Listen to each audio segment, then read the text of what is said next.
On October 30th, 1759, the inhabitants of the Middle East were jolted awake by an earthquake. Cracks appeared in the walls of their homes, roofs began to crumble. People ran out of their homes and gathered in open areas. But because of strong shocks, they kept losing their footing and falling. A month later, there was another earthquake, but it turned out to be even stronger. Trees broke, houses collapsed, deep cracks appeared in the ground. The disaster lasted for 2 minutes. Oases, roads, and cities were destroyed. Incredibly, Baalbek's ancient buildings withstood earthquakes. Some historians state that this majestic and mysterious place was built during the Roman Empire, but many researchers disagree. Whatever the truth is, the city is one of the main archaeological phenomena of humankind. The most amazing building of Baalbek is the Temple of Jupiter. The inhabitants of the Roman Empire believed that Jupiter held power over lightning and thunder. The building looked like a platform with 54 columns. A massive roof rested on these columns. Today, you can only see 6 70-foot-high columns. Each of them consists of 3 sections and resembles a pencil. The cores of these pencils were made of lead. This made the columns exceptionally strong. Each of these pieces of stone weighed an incredible 80 tons. That's the weight of 35 Ford Explorer SUVs. Look, this is the largest block in the Great Pyramid of Giza. But compared to the blocks from Baalbek, it doesn't even look that impressive. The foundation under the Temple of Jupiter was preserved. That's how specialists figured out it consisted of about 25 monolithic stones, weighing 450 tons each. It means that the blocks from Baalbek weigh almost 4 times more than the blocks from Egypt. There are 3 more enormous limestone blocks in the foundation. They weigh 800 tons each. This is more than twice the weight of a Boeing 747 plane. Ancient builders must have had a hard time carving such giants from a piece of stone. And after that, they also had to pull them to the construction site and lift them to a significant height. Repeating these logistics would probably turn out to be a nightmare for present-day builders. To do this amount of work, they would need modern equipment. But Baalbek's constructors didn't have trucks, cranes with circular saws, or electricity. How did the builders of the past manage to do this? Scientists have a theory that includes ropes, winches, and lever systems. Naturally, the engineers of the past made all the gadgets from wood. Around 3,000 feet away from the ruins of the temple complex, there's a quarry. Archaeologists suppose that's where the stones for the construction were cut. They found a block of limestone there. It seemed to be too large, even for this incredible place. The monolith got called the Stone of the South. It was 65 feet long and 13 feet wide. The ancient builders didn't have time to completely separate it from its mother rock. A group of scientists from Austria estimated that this piece of limestone weighed more than 1,000 tons. That's like 3 Boeing aircraft or 160 African elephants. There was another surprise awaiting the archaeologists near the Stone of the South. It was the second monolith that weighed more than 1,200 tons. But the ancient builders didn't stop at that. They continued to work. In 2014, in the same quarry, German archaeologists unearthed a block that weighed 1,650 tons. No one has figured out yet why people of the past needed a piece of stone that weighed as much as 125 school buses. It's also unclear how they were going to move this giant and why they didn't finish the job. In any case, this third monolith is the largest processed piece of stone in human history. There are more questions than answers.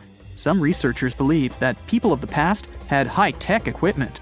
Others don't think so, but are eager to understand how the builders managed to move those stones. There's a huge number of ancient buildings and artifacts on the planet.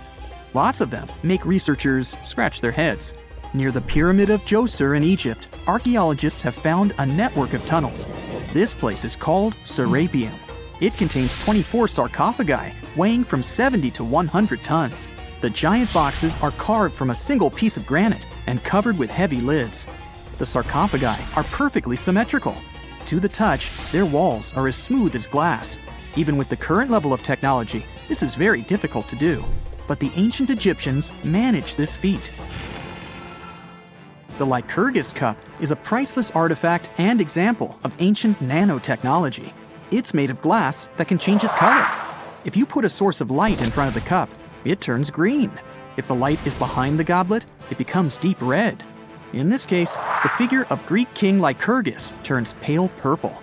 Scientists understood how this color change worked only at the end of the 20th century. Through microscopes, they saw nanoparticles of silver, gold, and copper. They had been added to the glass matrix. Thanks to this, you can observe a color change called dichroism. Interestingly, the gold and silver were grounded into a fine dust.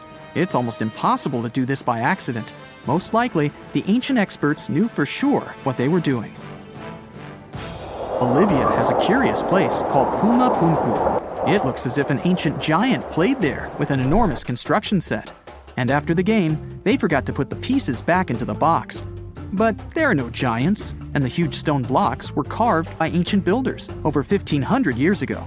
Some of the rocks weigh 100 tons. The blocks were brought to an altitude of almost 13,000 feet above sea level from the quarry 60 miles away from the construction site. There's no forest in that area. This means the builders couldn't use trees to make wooden rollers. The monument belongs to the Inca civilization. Scientists are sure they didn't know anything about wheels. In 1992, the inhabitants of a Chinese village decided to drain a pond. Their ancestors had been using it to wash clothes and catch fish for hundreds of years. They kept pumping the water out for 17 days. At the bottom of the reservoir, they made an unexpected discovery.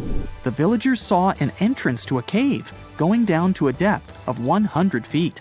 The incredible find was named the Longyou Caves. Unknown builders carved out 320,000 square feet of galleries.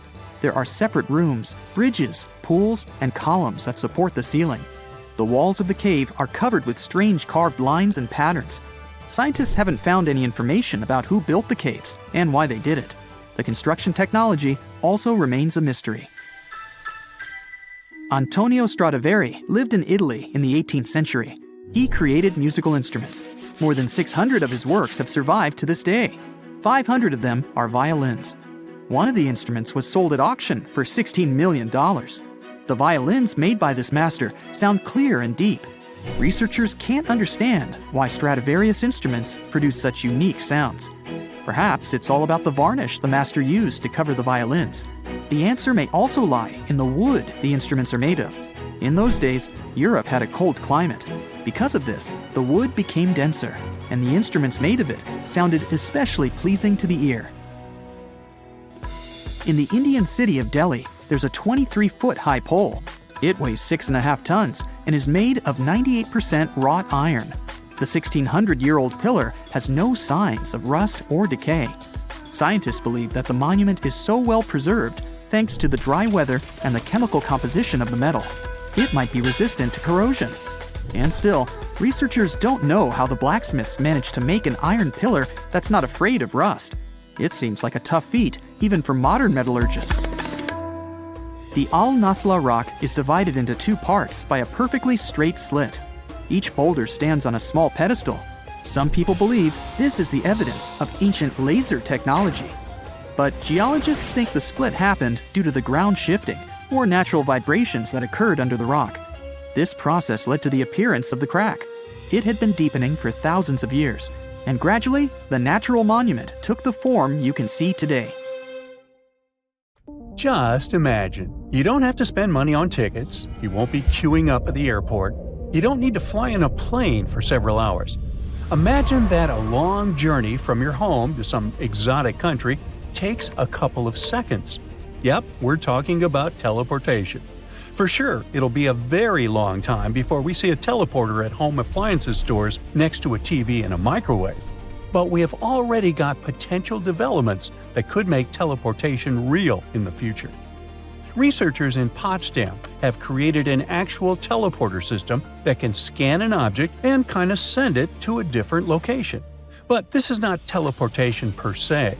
This technology is based on a method of destructive scanning combined with 3D printing. So, how does it work? The process begins when an object is placed in the sender unit. It's meticulously milled down layer by layer, generating detailed scans at every step. These scans are then transmitted through a secure encrypted channel to a 3D printer at the destination. The printer faithfully recreates the original item layer by layer, effectively achieving a form of teleportation. This way, scientists have a compact, self-contained device that can relocate inanimate objects over distances. You can put an item in the sender unit, enter the address, and press the button. Abracadabra. The system is called Scotty, like the engineer in Star Trek, and it can be useful for companies selling products through home 3D printers. Scotty would create a sort of digital rights management for 3D printed goods, ensuring that each purchase results in a unique copy. For those hoping to teleport themselves straight to the beach, it looks like we'll have to wait at least another decade or two, or way more than that. But if the teleportation of people was based on the Scotty technology, the machine would have to completely copy the human body. Not just the skeleton, muscle tissue, skin, and hair, but also the brain. Billions of neurons of the most complex computer on the planet would have to be copied exactly. The machine would split you into molecules and atoms, and then scan and copy them at another point. But if this ever happened, could you be sure that it was you who teleported and not your exact twin? Would you agree to such an experiment? Not me, baby. So let's consider a simpler but still awesome technology, like a technology that protects houses from earthquakes by raising them above ground. Japan is on the cutting edge of earthquake safety with a groundbreaking technology that lets homes float just above the ground, ready to ride out tremors.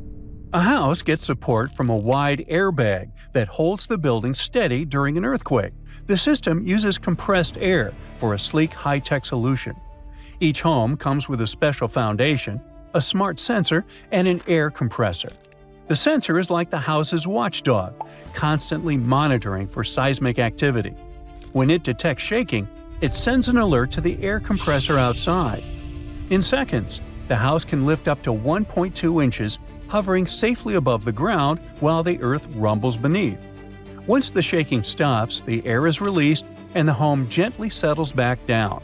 It's like a dance of safety and innovation, ensuring peace of mind during even the fiercest quakes. We all know about airbags in cars, but what about a motorcycle or bicycle?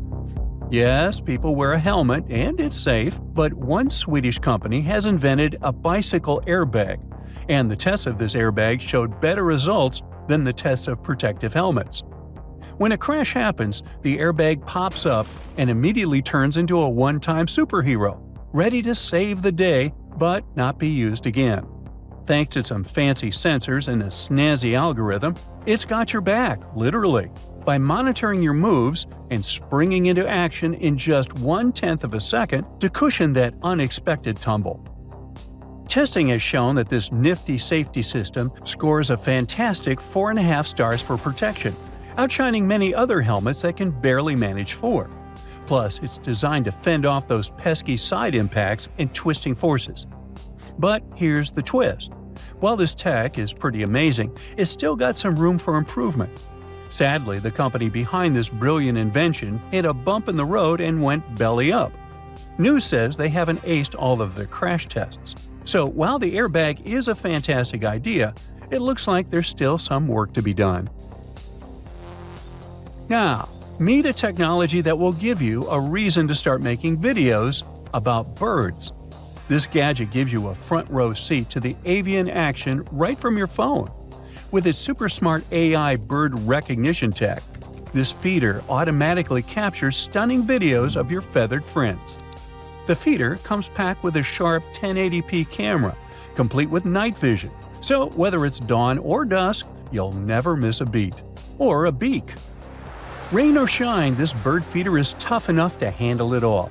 It's waterproof and dustproof, plus with 2 solar panels on the roof, it soaks up sunshine all day long, so you won't have to mess with batteries.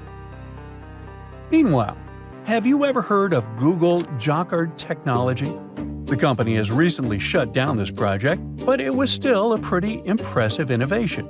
Jacquard inserted touch sensors and haptic feedback right into your clothes. Yep, that meant you could rock smart jackets and backpacks that let you control your phone without even touching it. Wait, are we becoming that lazy? Well, imagine this. A quick double tap plays or pauses your music, a gentle brush on the smart fabric changes the track, and if you cover a sensor for a second, boom, you mute those pesky notifications. How cool is that? It's like having a personal assistant right in your wardrobe. Hey, get out of my pants. Meanwhile, picture a train gliding on a cushion of air, or a sleek capsule zipping along at 760 miles per hour inside a vacuum tube. It's not sci-fi, it's something called Hyperloop. Inside, it feels like you're in a spaceship. You can kick back in a comfy chair, strap on your seatbelt, and get ready for an incredible ride. As you zoom through at almost the speed of sound, you won't even feel a thing. If you were watching from the side, this train would whiz past you faster than you can blink. It's all about that sleek design. You can think of it like air hockey, where the puck glides effortlessly over a field thanks to a thin layer of air. The puck floats above the surface, moving freely without friction. That's how the Hyperloop rolls, too. Instead of air coming from the tube, it's coming from the capsule itself, creating a tiny gap between the capsule and the tunnel. An electric motor then sends the train flying. Now, you might wonder about air resistance. At super high speeds, dense air can really slow big objects down. To avoid this, the Hyperloop travels inside a tube where the air density is lower. Special pumps will suck out some of the air along the route, but it won't be a perfect vacuum. Getting that just right takes a ton of energy. And here's a neat trick. A fan on the front of the capsule will push any incoming air underneath it. It's kind of like how pneumatic mail works, where parcels zoom through pipes thanks to air pressure. Solar panels on the tube's roof will help power this whole thing. Elon Musk dreamed this up a while back, but there are some challenges to tackle. Keeping that air cushion just right over long distances is key. Any cracks, bumps, or even a little earthquake could throw a wrench in the works. The technology is not quite ready for prime time, but if engineers nail it, we could travel from Los Angeles to New York, arriving 2 hours faster than a commercial jet. Now, air taxis and self-driving cars are great for flying high or cruising on smooth roads. But what happens when you need to navigate through rough terrain like mountains, mud, or swamps? Enter Hyundai's incredible innovation, a futuristic car that's ready for any challenge. Instead of wheels, this amazing vehicle has legs. This walking vehicle can tackle tough landscapes with ease and comfort.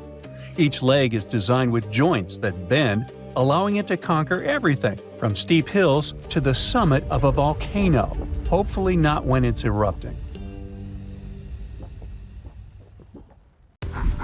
Now, have you ever seen cricket balls that are 3 billion years old? Klerksdorp spheres were found in deposits of the mineral pyrophyllite in South Africa and rock the science world. They do look like tiny ancient cricket balls with seams like lines around the middle.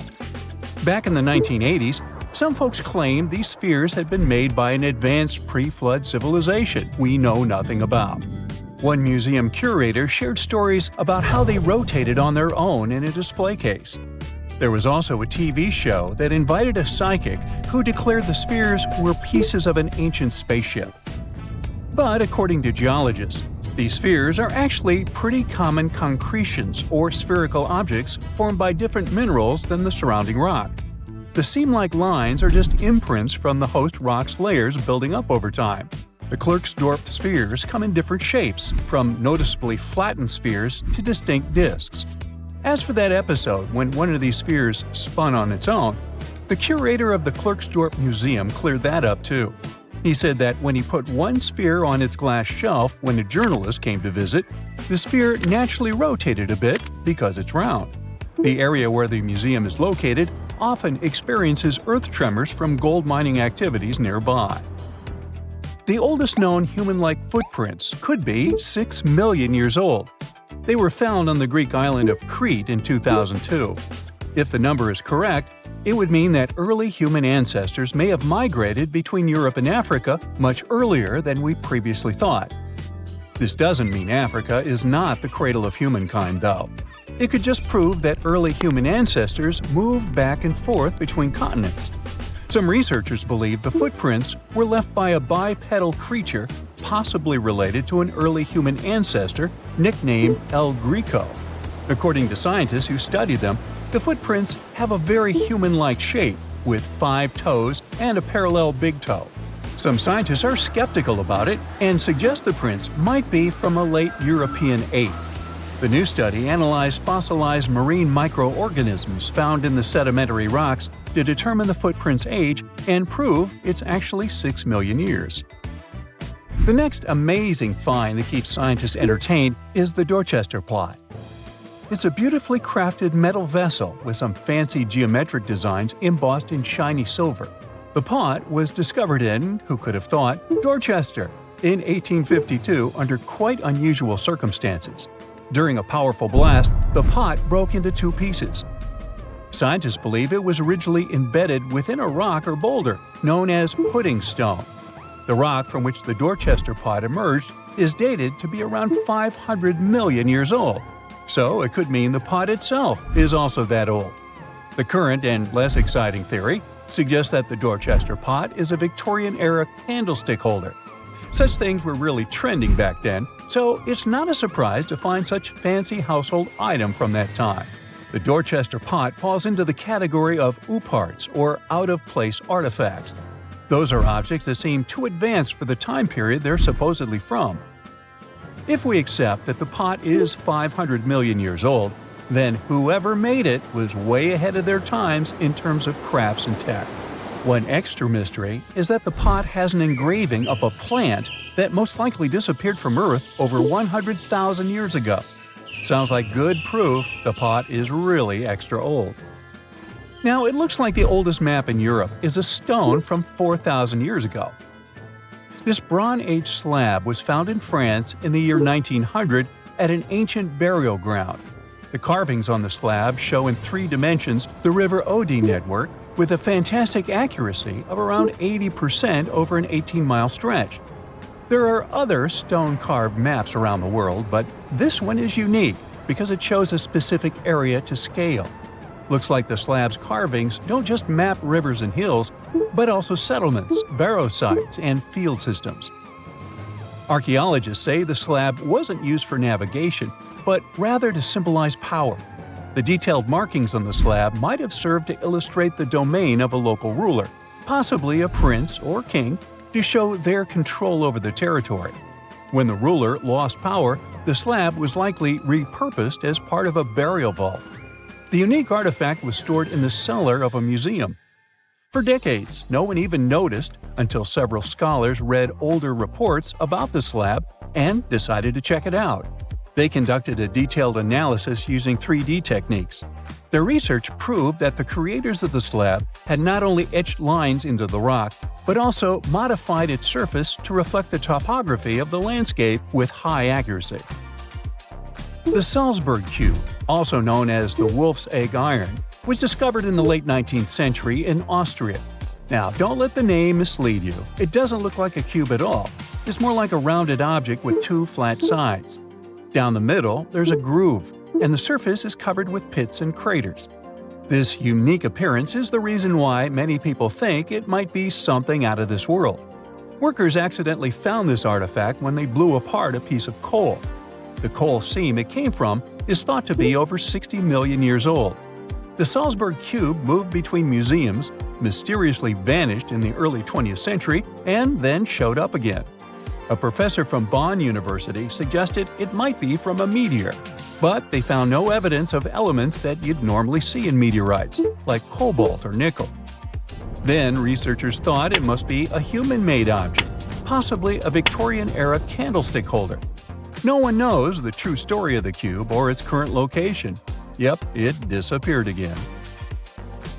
Have you heard about the Meister print? It's a fossilized sandal print discovered in 1968, and it has sparked a lot of intrigue. There's a trilobite inside the print, which supposedly went extinct around 500 million years before humans even existed. But many historians think this age is an exaggeration. When Meister found the fossil, it was authenticated. But the scientist who did it didn't confirm it was a human sandal print. He only agreed there was a trilobite there. When another scientist visited the site, he found a 6-inch impression he believed was from a child's moccasin.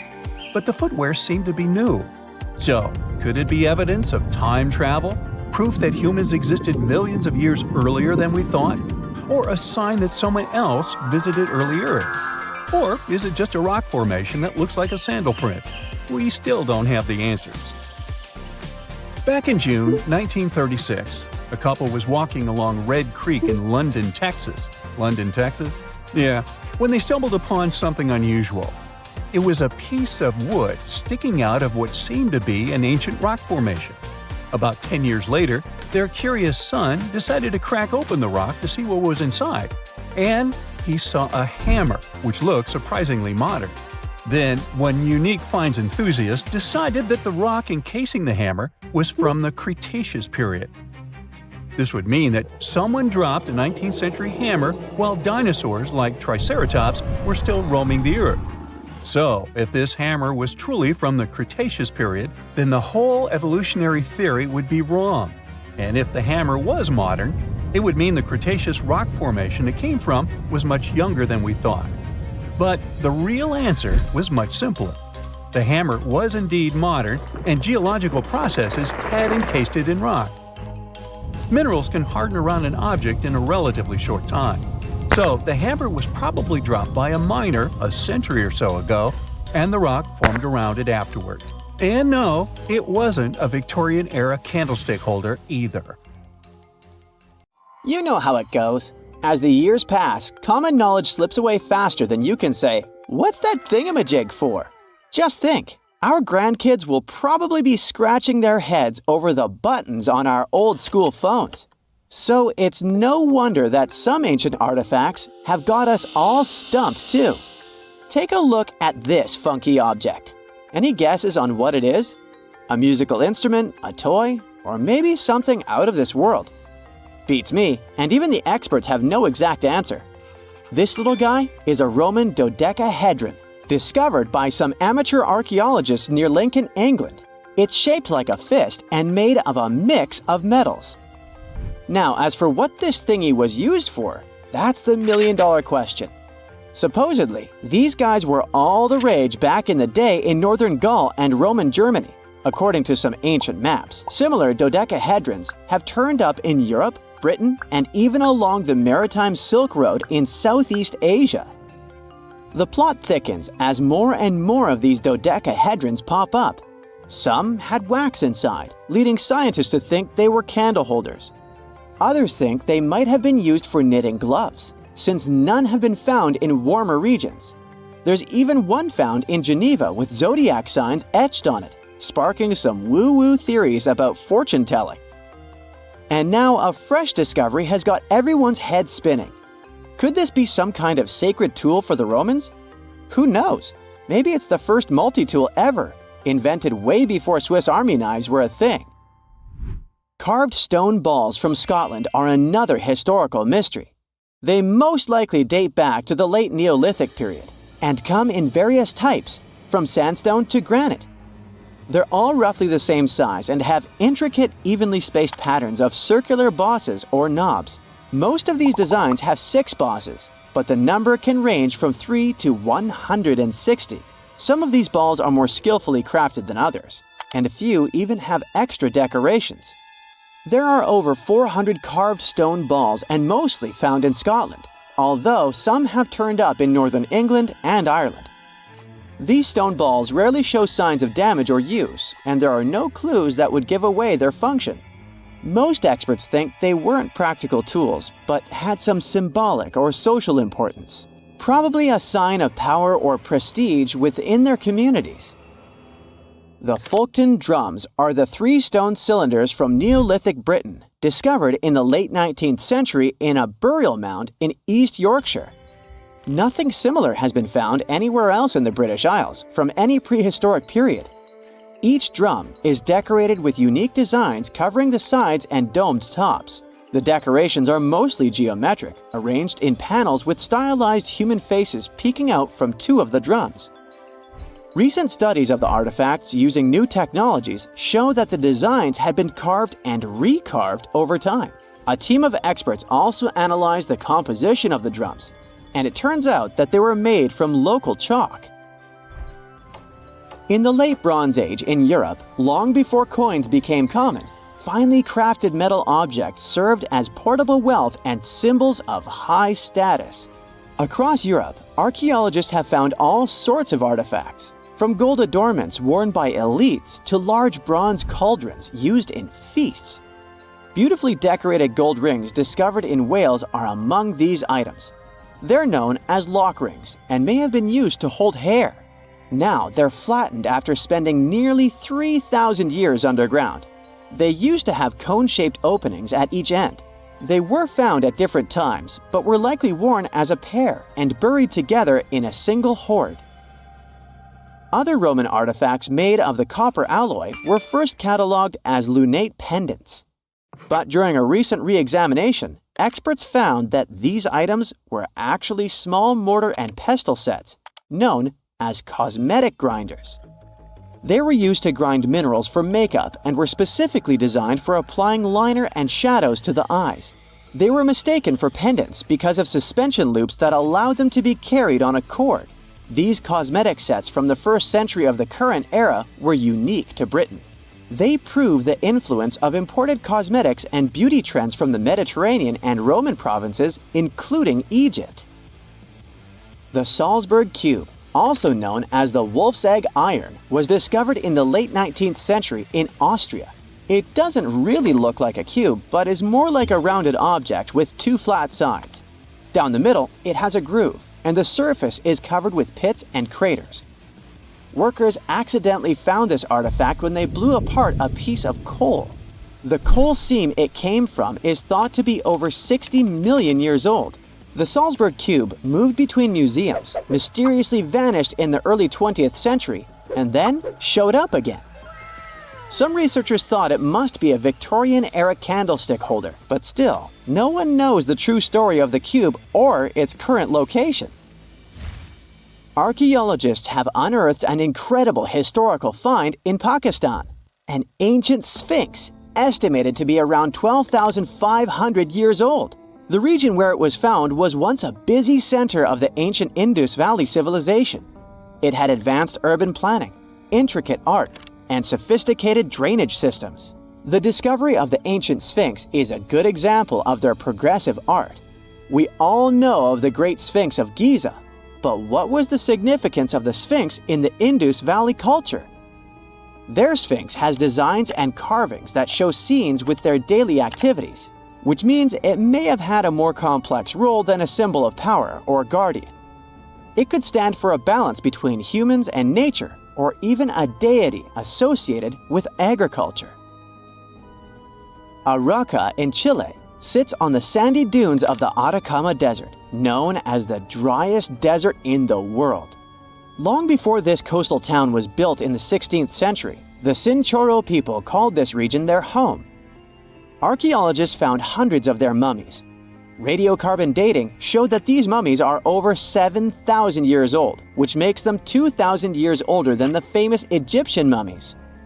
The Chinchorro used special techniques to preserve the mummies, not just relying on the dry climate for that. And unlike the Egyptians, they didn't just do it for the elite members of their society, but for everyone, no matter what age or status they had. The local people living in Aroca now are so used to finding mummies in their backyards that they don't feel weird about living among them. In the winter of 1850, a powerful storm with extra high tides hit the west coast of Orkney, Scotland. The wind and waves ripped away the surf, covering a mound, and revealed stone-built structures beneath. A local antiquarian decided to dig up the village that he thought was from the Iron Age. He managed to unearth the remains of 4 houses and many artifacts from 2 villages. The villages had been buried under sand, so everything was really well preserved. Carbon dating wasn't a thing back then yet, so it was tricky to tell the exact age of the villages. Almost a century later, with new tech, researchers were finally able to tell that the place was actually from Neolithic times. You can still see stone dressers and box beds in the prehistoric houses. Archaeologists and historians working on the famous Terracotta Army think that it might have been inspired by or modeled on ancient Greek sculptures. It would mean there was a cultural contact between East and West much earlier than we thought, long before the Silk Road trade route. there was probably Western influence in China during the era of its first emperor, who took the throne in 246 before the current era. Before that time, China didn't have a tradition of building life-sized sculptures. Earlier terracotta soldiers were much smaller, less than 10 inches tall. Greek artists might have even been present to train Chinese sculptors. Secant, cosine, tangent, sine, 3.14159. Yeah, that was the cheer we heard coming from the trigonometry club back in the day.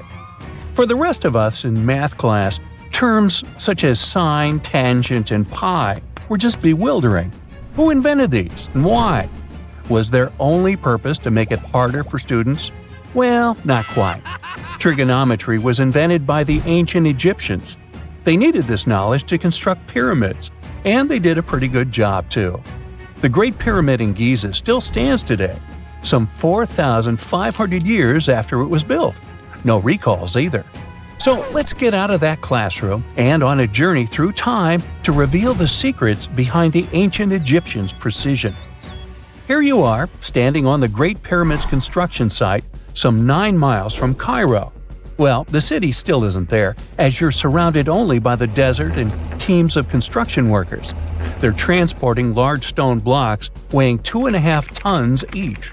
They're inside a wooden sled that sits on large rollers. A crew of 8 men rolls these blocks along the ground. You immediately think of the rollers on a supermarket cash register. The principle is exactly the same, but the scale is greater, much greater. Scientists estimate that the Egyptians used 2.3 million such blocks in the Great Pyramid alone. And the block in front of you is one of the lighter ones. The heaviest of them weighed up to 15 tons. But where did all these blocks come from? Most of them originated from quarries around Giza. It's not that impressive, you think, but wait until you hear how ancient engineers transported the granite used in construction over 500 miles to the pyramid. There were no railways or highways back then, but the mighty Nile was always there. Researchers even believe that the Egyptians dug a canal to connect the Nile directly to the pyramid's construction site. All they had to do then was to wait for the flood season to begin, and voila! The rising water levels floated the heavy stone blocks for them. But how did they lift the enormous stones on dry land to stack them up to the top? Did they use oversized cranes? Well, ancient Egyptians worked around this problem, literally speaking. One of the workers is now pointing to the giant ramp going around the pyramid they're building. This is how a mountain road zigzags its way to the top. If the ramp went directly to the top of the pyramid, then workers couldn't pull the stone blocks along it. It would be too steep. Scientists have calculated that 8% could be the maximum incline. So ancient Egyptians just extended the ramp around the pyramid. Again, these are all theories, as the ramp could have been inside the pyramid, as some researchers suggest. The exact building method is still a mystery, guarded by the Sphinx. That's its real name, right? Wrong. As the Great Sphinx is just the statue's alias. You know, the name writers take when they want to hide their true identity, or a singer's stage name. The Sphinx's real name, translated from Egyptian, means Horus in the horizon. That was the name for the Egyptian deity of the sky. The trail of mystery doesn't end there, as a man walks past you with a bucket of paint. He's going to add a touch of color to the Great Sphinx. Researchers found specks of this red color next to its ear. That was some strong paint, as it survived for thousands of years. You are now standing straight in front of the Sphinx. You look up. It's very tall, right? 66 feet to be precise. Now resist the urge to take a selfie. You can do it. Now you notice something else. It looks like the Sphinx is in the center of a giant triangle in the back. That's one side of the Great Pyramid. And no, your eyes are not playing tricks on you. The Sphinx really does sit in the center of the pyramid's lateral face. Here's where math comes in handy. A pyramid has 4 sides, called lateral faces. There's also a 5th face, the base, but that's not visible. It's, wait for it, face down. The Sphinx has one last mystery to reveal: its age. Scientists agree that Pharaoh Khafre built the Sphinx. He ruled after his father, who had built a Great Pyramid nearby. So both structures were finished around the same time. Let's talk about numbers again. You've heard of Cleopatra, the Egyptian princess described as a woman of great beauty. Hello? She saw the pyramids, but she lived closer to the time of the first iPhone than the time of the people who built the pyramids. Fascinating, right? You can see thousands of people around you. They're working hard to build the pharaoh's tomb. But how many of them are there exactly? One Greek philosopher estimated there were as many as 100,000 workers. Seems like an okay number for such an enormous structure, but it can't be true. Science simply can't back up this number. Egyptologists put the total number of workers at 30,000. And yes, Indiana Jones was one of them, at least on the big screen, but he showed up late. Egyptologists know a lot about the pyramids, but not everything. Not because they don't want to, but because they haven't yet dug up enough evidence. They can only guess how the building process went. First, engineers would arrive to choose the right spot and do the necessary measurements. That's why they needed all that complicated math. Then, it's time for sourcing the material, the large stone blocks I mentioned earlier. When boats deliver them to the site of the future pyramid, workers can finally do their thing. They operated in smaller groups, but there were at least 2,000 of them chiseling and carving away at any given time. Sounds like a typical construction site today? Well, that's because it is, just thousands of years ago. It's amazing what ancient Egyptians were able to achieve with just copper and stone tools. The pyramid is now complete in front of you. But is it the same pyramid we see today? Why is this structure shining bright in the desert sun? Isn't it supposed to be a dusty yellow color? Well, no. Human activity and the elements have completely stripped the outer layer of stones over time. Expert craftspeople polished these blocks using nothing but stone and sand. The end result was a smooth and shiny rock. On the day it was completed, the Great Pyramid of Giza was a perfect triangle of light. Its polished sides acted like giant mirrors, reflecting the powerful Egyptian sun. This is the point where you should put your glasses on, and that shiny thing you see at the pyramid's very top is actually gold. The capstone at the top of the pyramid is called a pyramidion. It was covered in sheets of gold. As you can guess, these were the first stones to disappear. Let's make another stop before we get you back to your classroom. We travel to the British Isles, and no, Stonehenge isn't our destination. It is Newgrange in County Meath. Scientists estimate that the ancient peoples of Ireland built this stone monument around the year 3200 BCE. This makes it older than both Stonehenge and the Great Pyramid in Giza. The function of the circular mound in Newgrange is the same as the one of the Great Pyramid and equally mysterious. The estimated amount of loose stone present in the valley is over 220,000 tons. And it's not just randomly thrown on a pile. The order in which the stones are set makes the structure water-resistant. That would explain how Newgrange had survived for so long. Kinda makes you want to splash out the cash for that waterproof phone case, huh? Well, you're back in your school desk, but today's math lecture is the last thing on your mind. You're thinking about how great the Egyptian pyramids are, and if we have something similar today. It turns out modern engineers are just as impressed with the Great Pyramid as you are. There's a glass pyramid sitting in the main courtyard of the famous Louvre Museum in Paris. The panorama of San Francisco wouldn't be complete without the 48-story Transamerica Pyramid. But Las Vegas went the furthest. There we find the Luxor Hotel. It's so big that it's the third largest pyramid on the planet. And guess what's in front of it? Yup, a replica of the Sphinx. It's 110 feet tall, 2 stories higher than the one in Giza. Yeah, everything's bigger in Vegas.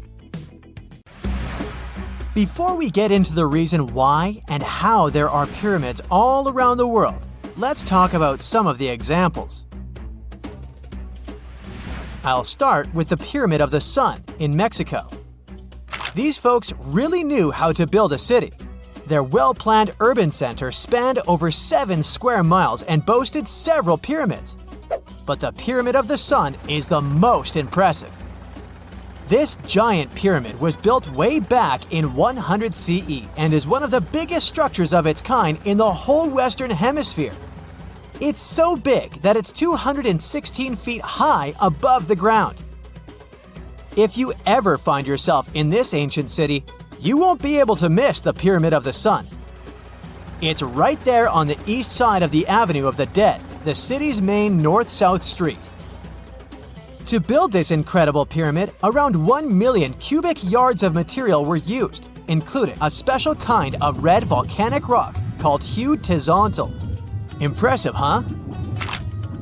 We don't know too much about the people who built the Pyramid of the Sun or its purpose. But archaeologists believe there was once a temple on top of it. When explorers went below the pyramid in the 1970s, they found a bunch of cool tunnels and chambers. In 2011, they even found a secret stash of clay pots, obsidian pieces, animal bones, human figurines, and a mask. Who knows what other secrets the pyramid is hiding? If you decide to see this one, you must climb the pyramid using the 248 uneven steps on the west side. Watch your step. Sudan got some pyramids too. Nubian pyramids aren't as big as the ones in Egypt, but they still got around 200 of them. These ancient pyramids have been home to the tombs of the pharaohs of the Meroitic kingdom for almost 1,000 years, who ruled Egypt from Nubia to the Mediterranean Sea. The pyramids at Meroe were constructed using granite and reddish sandstone. Oh, and did you know that Sudan has more ancient pyramids than Egypt? The Kushite pyramids depict the indigenous architecture and burial traditions of Nubia's Napata and Meroe kingdoms, which ancient Egypt influenced. Meroe, the burial site of over 40 queens and kings, is the most extensive Nubian pyramid site. The tomb walls depict mummified royals bedecked in jewelry, their wooden caskets containing bows, quivers of arrows, and other artifacts pointing to the Meroitic relationship and trade with Egyptian and Greek civilizations. So if you're looking for some ancient tombs to explore, you may consider skipping the crowds in Egypt and heading on down to Sudan. Let's fly to Iraq to see some more pyramids. Ziggurats have fancy receding layers and tiered temples. Instead of a smooth exterior, it has tiers like a cake. Perfect for all the important work and rituals that went on inside. You can find these towering structures scattered throughout Iraq and Iran, and they're a real testament to the power and skills of the people who built them. One of the biggest and most impressive ziggurats is the ziggurat at Ur. It's basically a giant rectangular pyramid that stands a whopping 70 to 100 feet tall, with 3 levels of terraces and a temple on top. Can you imagine how many baked bricks it took to build that thing? Try 720,000 for just the lower portion. This particular ziggurat was built for Sumerian king Ur-Nammu. Similar to other ones, this pyramid has been around for thousands of years, so it got a little rough around the edges. Thankfully, the Babylonian king Nebuchadnezzar II and some archaeologists came to the rescue in the 6th and 20th centuries respectively. And now you can find this near Talil Air Base. The ziggurat at Ur was built in 2100 BCE by King Ur-Nammu for the moon deity Nana. It was the tallest building in the city, and you could see it from miles around. It was like the medieval cathedral spire of its day. People would come here to bring their agricultural surplus and get their food allotments and seek spiritual nourishment. Sadly, the Nana temple at the top of the ziggurat didn't survive, but we do have some blue glazed bricks that may have been part of its decoration.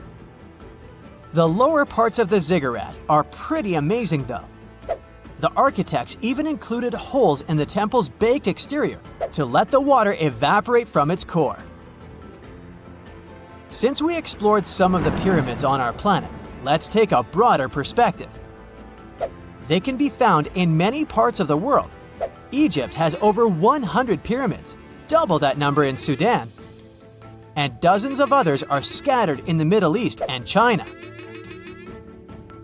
The Americas have the most pyramids in total, with more pyramids than the rest of the world combined. These pyramids are located in Mexico, Guatemala, Honduras, and El Salvador. Time to know more about the evolution of pyramids through history. The oldest pyramid is in Egypt. This pyramid was a step pyramid, which was created by placing one layer of stone on top of another. The pharaoh Sneferu is credited with creating the pyramid shape we recognize today. During his 45-year reign, he built 3 pyramids. His first 2 attempts failed, but he finally got it right with the Red Pyramid, which is considered the first true pyramid. It was Sneferu's son, Khufu, who built the Great Pyramid of Giza, which was the tallest human-made structure on Earth for almost 4,000 years. Latin American pyramids are similar to early Egyptian step pyramids, but they were built independently, with no knowledge of each other. The pyramids in Sudan were built around 700 BCE and are tall but much narrower than those in Egypt. How in the world did all these civilizations build these things without even texting each other? After all, the Aztecs, Mayans, and ancient Egyptians were about as different as possible. But despite their cultural differences, they all seem to agree on one thing: pyramids were pretty cool. Step pyramids are all around the world because they were the most feasible and stable way to build large and tall structures without access to lighter building materials like wood and metal. The triangular form with a square base is the best way to build a sturdy structure, and having a cube structure would require more material for less height. Now, when it comes to pyramid design, the Egyptian pyramids were like giant triangles with a square base, smooth sides, and a pointy top. On the other hand, the Aztecs and Mayans went for a tiered cake look, with steps leading up to a flat platform on top. So, while all these pyramids share the same basic shape, they have their own unique flair. Each group built its pyramids using different materials, techniques, and slope angles. So while they may have been inspired by each other's work occasionally, they were just doing their own thing. Egyptian pyramids had smooth, angled sides that were designed to help the pharaoh's soul ascend to heaven. The Pyramid of the Sun was built over a series of caves that served as a passageway for the deities. The Maya built the temple of Kukulkan in Chichen Itza to honor the deity Kukulkan, usually represented by a serpent. Nicknamed El Castillo, it has 91 steps on each side, plus a platform. That's 365 steps, one for each day of the Mayan calendar. Tell me, Brightsiders, how were pyramids built? To begin with, humans made them, not a foreign race from space that landed on Earth. You see, one thing that all pyramids have in common is that they were built without advanced tools or even the wheel. It took a lot of people to build them, including skilled laborers and architects. For example, it's estimated that 20,000 people built the Great Pyramid of Giza, and it's believed that most of them were skilled laborers. Building pyramids was a massive undertaking that required years of planning and effort. The Great Pyramid at Cholula, Mexico, took 600 years to complete. Okay, what if I tell you that the extraterrestrials we all imagine as little green men may actually look like very normal Earthlings and chill in Europe? This is the Iberian Peninsula, and people living there are under suspicion. Ooh. Here's the reason. Somehow, parts of the most important artifacts that the Iberian civilization called Treasure of Valena are made of metal that simply can't be found on Earth, because it's metal from a meteorite. Now let's tackle this step by step. This is the artifact itself, and it's composed of 59 different objects. Bowls, bottles, and bracelets. Is there a pattern there with all those bees? In total, the find weighs around 20 pounds, of which 18 pounds are 23.5 karat gold. Now, if you're not a metal specialist, I'll clarify it for you right away. For comparison, 23-karat gold is 95.8% pure gold, so 23.5 karat is even purer. The remaining percentage goes to other metals to help add strength and durability to the precious alloy. There was also silver, iron, and amber in that set. The artifact could have been pretty straightforward, but for these two, let's call them imposters. Look at this wrought iron bracelet and this hollow hemisphere. Can you see that? Those rusty lines on the hemisphere and the overall weird color of the bracelet do stand out, since everything else is made of purest gold. This all started back in 1963, when a researcher noticed a dark leaden metal among the shiny bowls and bottles. The metal was shiny in some areas and covered with a ferrous-looking oxide that was mostly cracked. Now, just so you understand, gold does not usually act this way. Gold is one of the least reactive of all metals, so it won't even tarnish, let alone rust. To figure out where this suspicious iron came from, researchers turned to mass spectrometry, which checks out the mass-to-charge ratio of molecules. Their findings showed that the nickel in the iron is similar to that found in meteoritic iron. Simply put, the bracelet and the hemisphere are of extraterrestrial origin. Ooh. Now, the exact age of the trove is hard to determine, yet it's crucial. We need to know the exact age to see if it coincides with the start of the Iron Age in the Iberian Peninsula. If it does, then no further questions here. But if it doesn't, well, it's, at the very least, weird, if not suspicious. So there's this three-age system. It comprises the Stone Age, then the Bronze Age, and then the Iron Age. The Stone Age is of no importance here, so let's compare the Bronze and the Iron Ages. The Bronze Age began when it was realized that combining copper and tin produced a material that was more durable than either metal alone. This era was all about major upgrades in tools and weapons, but two standout inventions were writing systems and the wheel. Then came the Iron Age. This time was all about slowly bringing iron into everyday life. Iron was way easier to shape into cool designs than bronze. Now, this was a big deal because iron, especially transformed into steel, provided significant improvements in all aspects of life. Tools became lighter, cheaper, and stronger compared to their bronze equivalents. You get it? Good. So, researchers have long debated whether the treasure dates back to the post-Argaric era or the latter part of the Bronze Age. The most recent study claims that those artifacts were created in 1400 to 1200 BCE, and something really doesn't add up. First off, the Iron Age began around 500 years after these artifacts were crafted. Plus, ancient craftsmen couldn't know back then how to work with metals that landed on Earth approximately 1 million years ago. And while the dates are really hard to explain, there is a logical explanation for the craftsmanship. The theory here is that those metal workers simply had access to the fallen meteorite, and thus, they could study it well and discover its properties before using it for decorative purposes.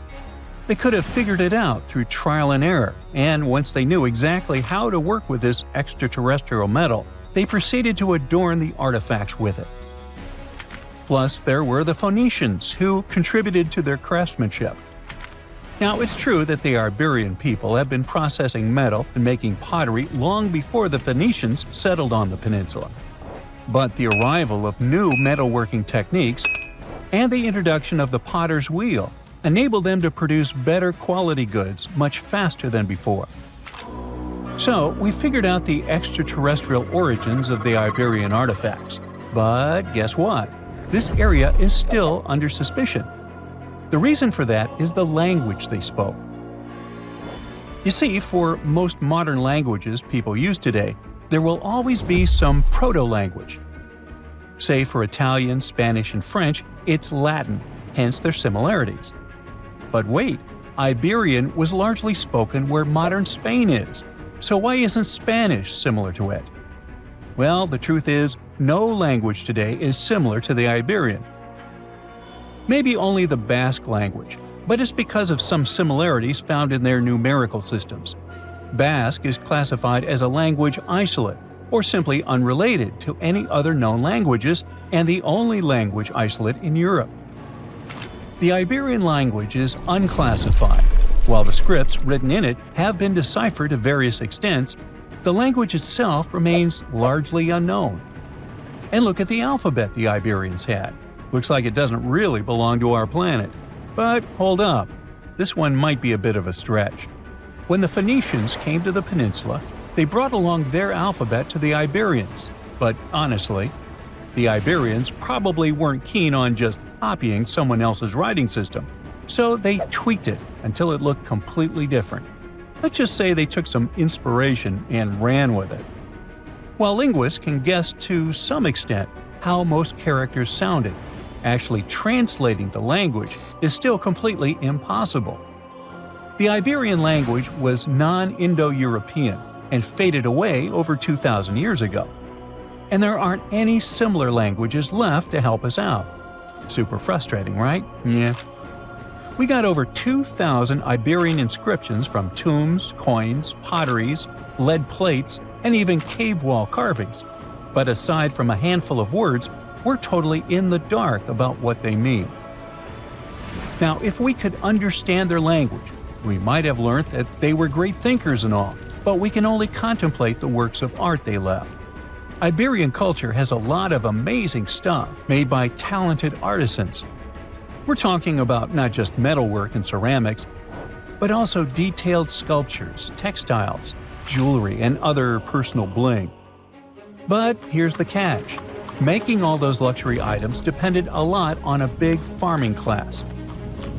At the heart of Iberian society, most folks were involved in farming and taking care of livestock. Depending on where you were, the types of farming varied. For example, up in the north, they were all about growing grains, while down in Valencia, they focused on producing olive oil and other agricultural aspects. In the west, raising animals was the name of the game. Still, we don't have much information about the day-to-day lives of the many people doing this essential work. Yet, on the flip side, we know a lot about the upper class of Iberian society, who control these agricultural resources and hire the artisans. By the 7th century BCE, we start to see a group of Iberian princes who were living the good life, trading with the Phoenicians and enjoying fancy luxury items. You can spot this elite class in their burial practices.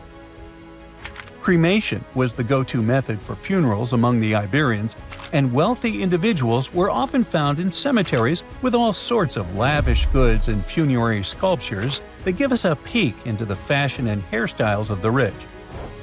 Interestingly, starting in the 6th century BCE, there was a noticeable drop in the number of recognizable burials, which suggests that these elaborate funeral customs became more exclusive to a small elite. Meanwhile, the fate of the majority, farmers, artisans, soldiers, and laborers, who made up a big chunk of the population, remains a bit of a mystery. It used to be a pretty advanced civilization, but it vanished without a trace. Researchers think it could have been due to some massive earthquake, but so far, we don't know for sure. We know that the ancient Egyptians were talented enough to build something as grand as the pyramids, but were they also smart enough to measure the speed of light? There's a theory circulating online that says exactly that. If you look at these two numbers, you'll see that they match completely. The first one is the speed of light in a vacuum measured in meters, and the second one is the latitude of the Great Pyramid of Giza. So, was it done on purpose, or is it just a coincidence? Well, happily, we can tell you that it's actually just a coincidence, not another conspiracy thingy.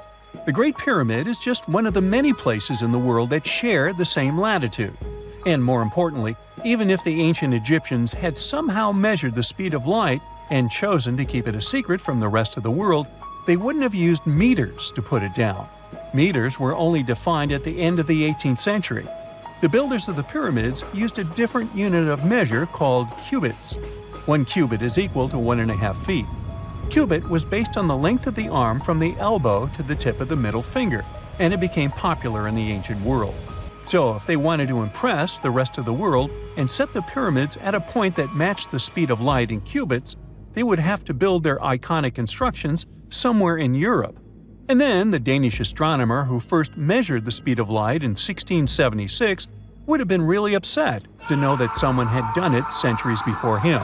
So although they were ahead of their time in many aspects, the ancient Egyptians never measured the speed of light or used longitude and latitude to map their locations. The base of the Great Pyramid of Giza might seem like a perfect square, but it's actually an 8-sided structure, not 4-sided. Each of its 4 sides has a subtle concave indentation that splits it evenly from base to tip.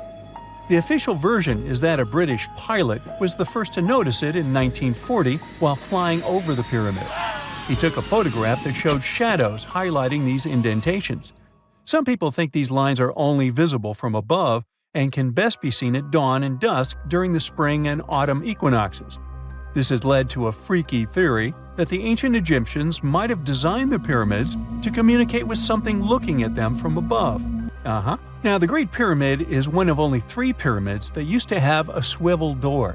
It weighed around 20 tons, but they could still easily open it from the inside. Its precise fit made it nearly invisible from the outside, with no visible latch or handle. There were only slight variations in the exterior stone that gave out an opening. The other 2 pyramids with similar doors belonged to Khufu's father and grandfather.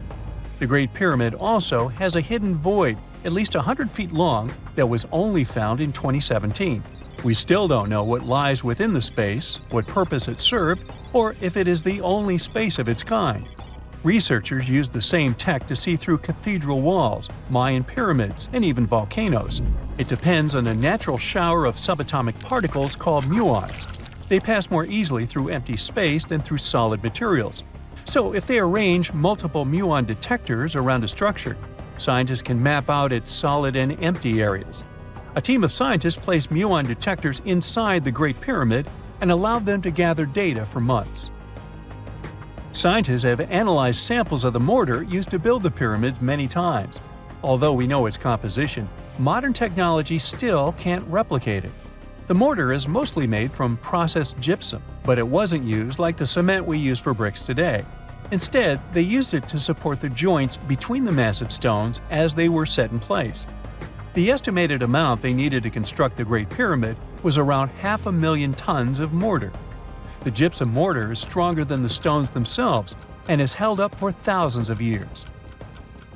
Now, all 4 sides of the Great Pyramid are aligned with the cardinal points – north, south, east, and west. According to geologist and engineer Glenn Dash, the alignment is accurate to within 4 minutes of arc, or 1/15 of a degree. The architects managed to achieve this without modern tools like drones, blueprints, or computers. Many researchers try to explain this construction miracle. Maybe they used the pole star or the sun's shadow. Dash recently proposed a new, simpler idea. The Egyptians might have used the autumnal equinox to align the pyramids. It happens twice a year when the Earth's equator passes through the center of the sun's disk, making day and night nearly equal in length. To test his theory, Dash conducted an experiment on the 22nd of September 2016, the first day of the fall equinox. He used a special rod the Egyptians had to cast a shadow and tracked its tip at regular intervals, forming a smooth curve. By connecting 2 points of the curve with a taut string, he created an almost perfect east-west line. Dash noted that on the equinox, the shadow's tip runs in a straight line, nearly perfectly east-west, and with a slight counterclockwise error. There's a similar error in the pyramids. Although his experiment was conducted in Connecticut, Dash believes that the same method would work in Egypt. All the ancient Egyptians needed was a clear, sunny day. They could determine the fall equinox by counting 91 days from the summer solstice. But they left us few clues, and no engineering documents or architectural plans have been found that explain their methods. So they might have mapped shadows, but it's not definite. Now, scientists have long wondered how heavy stone blocks were carried to the pyramid sites, and they might finally have an answer. A research team from the University of North Carolina, Wilmington, has discovered that 31 pyramids are likely to have been built along a long-lost ancient branch of the River Nile. It's now hidden under desert and farmland. For many years, archaeologists have thought that ancient Egyptians must have used a nearby waterway to transport materials, equipment, people, and whatever else they needed to build the pyramids on the river. But up until now, they weren't certain of the location, shape, size, or proximity of this waterway to the site of the pyramids. The group of researchers used radar satellite imagery, historical maps, geophysical surveys, and sediment coring to map the river branch. They believe it was buried by a major drought and sandstorms thousands of years ago. The team managed to go below the sand surface and get images of some hidden features thanks to radar technology. They found hidden rivers and ancient structures running at the foothills of where most of the ancient Egyptian pyramids lie. The discovery of this extinct river branch helps explain the high pyramid density between Giza and Lisht, in what is now an inhospitable area of the Sahara Desert. Now, Egypt isn't the only country with the most pyramids in the world. The champion's title here goes to its southern neighbor, Sudan. It has between 200 and 255 pyramids, compared to Egypt's measly 138. They were built by members of the Kingdom of Kush, an ancient civilization that ruled the lands along the Nile River many years ago. They started erecting pyramids around 500 years after the Egyptians had stopped doing it. Their pyramids are much smaller than the Egyptian ones, but were built for the same purposes. Archaeologists are still working to find out how the pyramids in the Sudan were built, how long it took to complete them, and what happened to their society. Have you heard of Göbekli Tepe? It's an ancient site in Turkey that literally made historians rewrite history books. Over 11,000 years ago, a group of prehistoric humans crafted an enigmatic masterpiece that's even older than Stonehenge.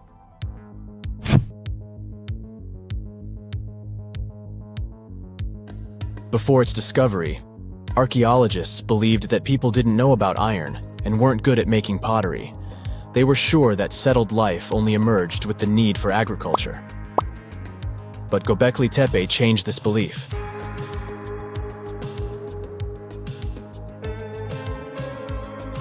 The place has revealed that it was the temple that paved the way for a settled life, not agriculture.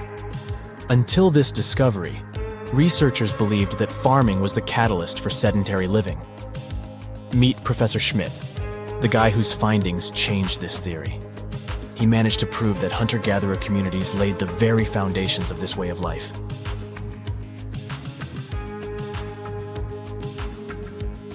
Back in the 1960s, other archaeologists visited the area, but they totally missed the mark.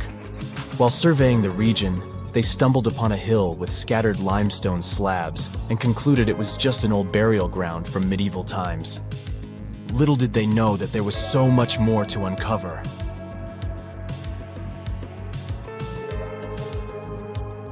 In 1994, Schmidt embarked on his own survey of prehistoric sites in the area. Surprise! He instantly realized he had discovered something truly extraordinary. Unlike the nearby flat and barren plateaus, Göbekli Tepe had a gently rounded top, rising 50 feet above the surrounding landscape. Funny enough, the translation of this place's name is Potbelly Hill. Schmidt was sure only humans could have made something like this.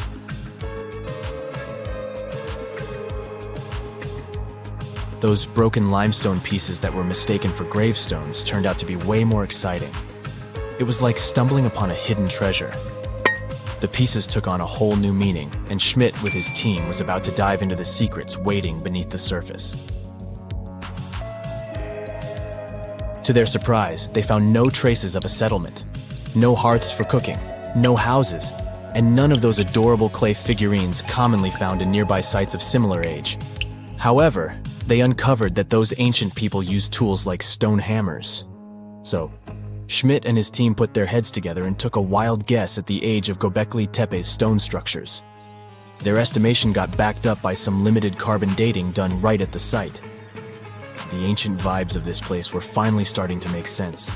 It was like a puzzle slowly coming together.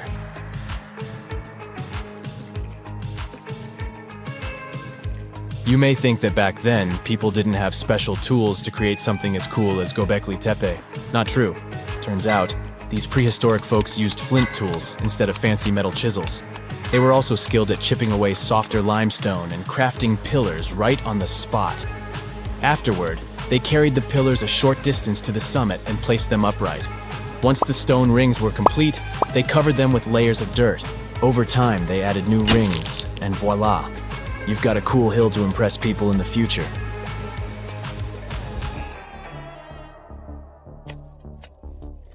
During their first year of excavation, the team went through 15,000 pieces of animal bones from wild creatures. These people didn't have pet animals or grow their own food. They hunted wild animals for their meals. But things were about to change, because the place had everything they needed to start farming. Scientists say they had wild sheep and wild grains that could be domesticated. And guess what? Just 20 miles away, geneticists found evidence of the world's oldest domesticated strains of wheat at a prehistoric village.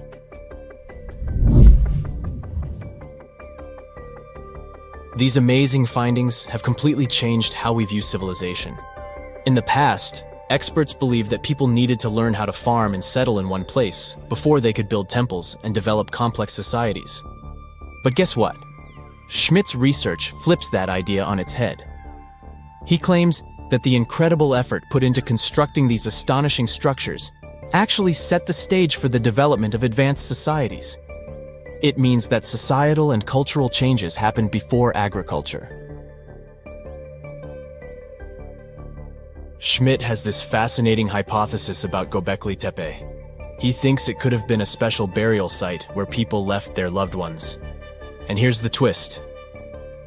The burial site was adorned with fancy statues and symbols representing deities from the spiritual realm. The idea that Göbekli Tepe could have served as a sacred place adds another layer of complexity to the whole story. While the site's true purpose may remain elusive, Schmidt's insights invite us to consider the profound interplay between life and the afterlife, and the deep reverence ancient hunter-gatherer societies may have had for their departed ancestors. Now let's talk about the stars of the show, the mesmerizing T-shaped columns that dominate Göbekli Tepe. These mysterious structures range from 10 to 20 feet tall and most likely represent stylized human figures. But one figure stands out from the rest, the three-dimensional lion relief. This depiction really fires up our imagination. Why? Because it hints at the possibility that lions roamed Anatolia during the Neolithic period.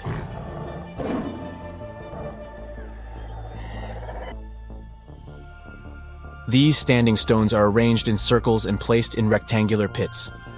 Each circle has a similar setup. Two big T-shaped pillars in the center, surrounded by slightly smaller ones facing inward. Talk about a stylish arrangement. These towering pillars reach a whopping 16 feet and weigh between 7 and 10 tons. Some pillars are plain and simple, while others are like works of art with intricate carvings. Foxes, scorpions, and vultures come to life, crawling and twisting on the pillars' sides. But it's not just animals depicted on these stones. Some pillars have abstract shapes representing humans, and even small carvings of clothing items.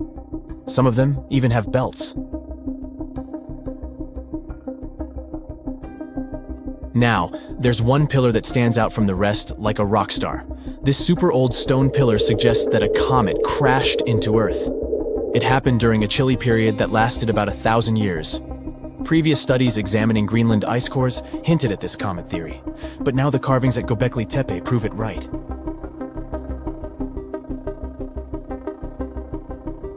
The carvings on the pillars are like a historical comic strip.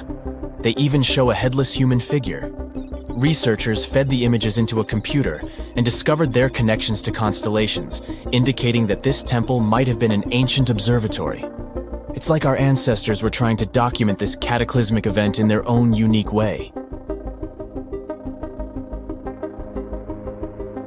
Archaeologists have been excavating and researching Göbekli Tepe since the mid-1990s, peeling back layers of history and providing us with a deeper understanding of the intricate relationship between various elements. They have no plans to stop the whole process for another 150 years. Who knows what else they'll find? You see, Göbekli Tepe has been labeled purely as a ritual site with no signs of domestic activities. We were led to believe that the absence of water meant it couldn't support semi-sedentary communities. But scientists believe it's time to shake things up and approach Göbekli Tepe with fresh eyes. It's time to question what we believed before and use new evidence and different ways of thinking. Like, there might have been a group of people living in the area who didn't stay in one place all the time. They moved around a bit but still had their own civilization, living in the area semi-sedentarily. Göbekli Tepe is not just home to a single temple, but an astounding collection of over 20 ancient structures. As archaeologists delve into the depths of this wonder, they are unraveling its unique layout, featuring two prominent focal points at the heart of each establishment, complemented by smaller structures and dividing walls. What's even crazier is that in this area, there are over 200 obelisks, which are narrow tapering monuments. It's 1898, and you're taking part in excavations in Saqqara. This place, not far away from Cairo, is full of ancient tombs and pyramids. You're in your Indiana Jones mood and hope to find something really phenomenal to become famous. Gold, manuscripts, treasure maps, mummies of famous pharaohs. Wait, a wooden bird? You're really disappointed as it looks like a regular toy. An old one, but still. Little do you know that years later, someone would propose that your bird was actually an ancient monoplane. So the artifact, nicknamed the Saqqara Bird, is made of a sycamore tree. The birdie has a wingspan of just 7 inches and weighs around 40 grams. A perfect original souvenir from Egypt, I would say. It's over 2,000 years old and looks pretty plain, without any carvings of feathers or other intricate ornaments. It has a beak and eyes, though, which makes our find look like a hawk, the emblem of the deity Horus. Its tail is rather unusual as it's squared, looks weirdly upright, and it seems like the sunken part of it was the place for a now missing piece. Humans love solving a good mystery, so there have been several attempts to explain the use of the birdie. First, quite simply, is that it was a ceremonial object. The second idea is that it was a toy for a child from some well-off family. It could have been some sort of boomerang, which was a popular concept in ancient Egypt. Then there was a theory that the bird had been used as a weather vane. But this one has been debunked as the figure doesn't have any holes or markings, except for the one made at the museum in Cairo to fix the exhibit on a stick. So there was no way to hang it in the past. Almost a century after the bird was found, Egyptologist Dr. Khalil Masiha proposed a new theory that it could have been a model of a monoplane. He believed the bird was missing a horizontal tailplane. Otherwise, it had its wings set at a right angle, similar to that of modern planes. It could have worked to generate the aerodynamic lift necessary for flights. Dr. Masiha also claimed that it was common at that time to place miniature models of technological inventions in tombs. So, did the ancient Egyptians really invent the plane in 200 BCE? That would make the Wright brothers, who are considered the inventors of aviation, really upset. They made one of their first flights only in 1903. There's just one way to know for sure, and that is to test the model. But you know, the ancient museum in Cairo would unlikely let one of their cherished exhibits fly around like a toy.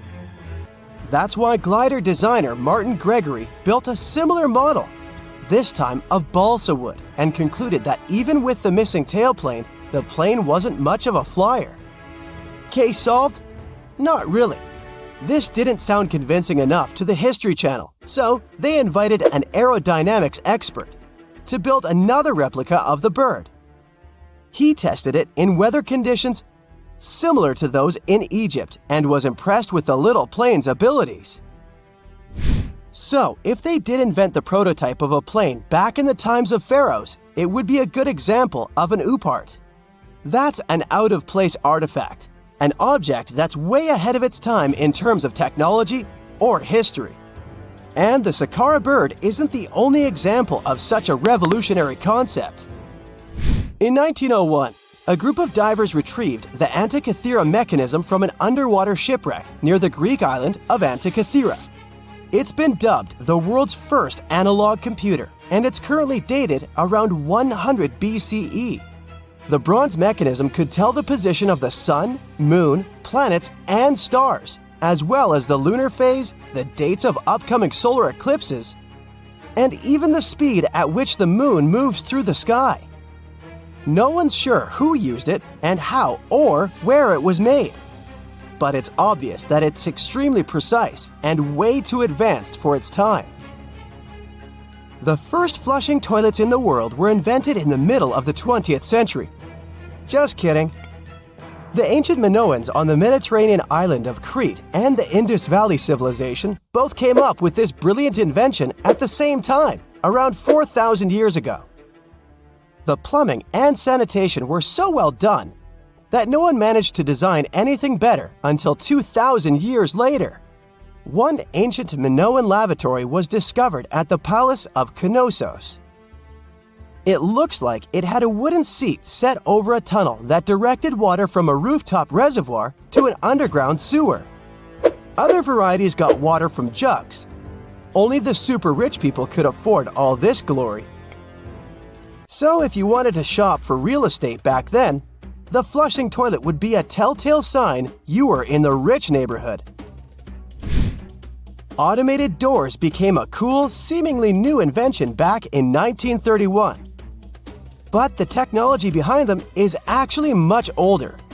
Think the 1st century CE old. Mathematician and engineer Heron of Alexandria came up with a hydraulic system to open and close temple doors.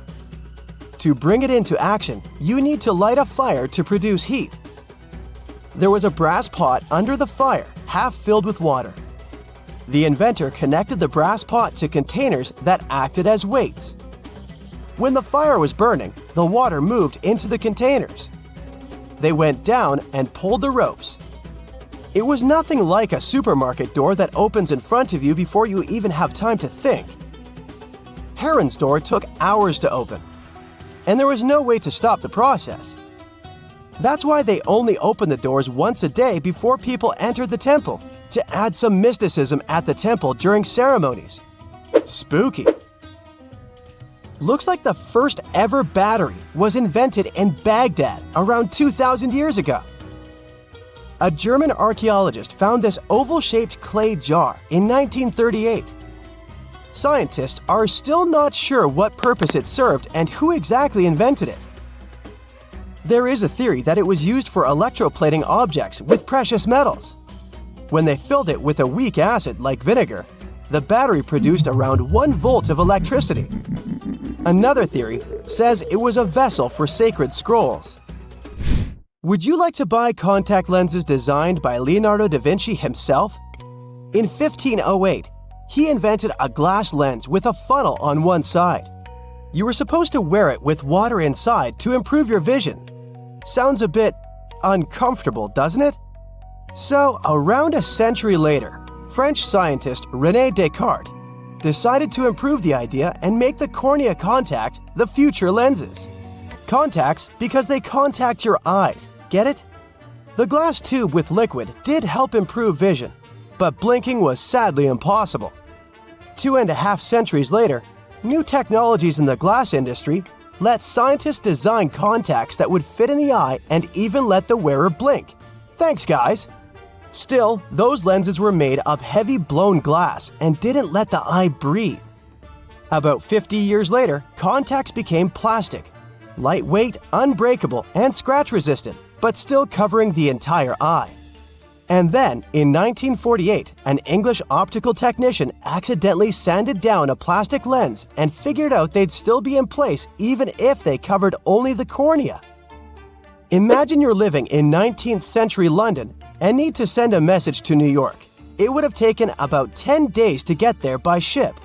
So when delivery time went from days to hours in 1858, it was a true sensation. The first message was sent by Queen Victoria herself.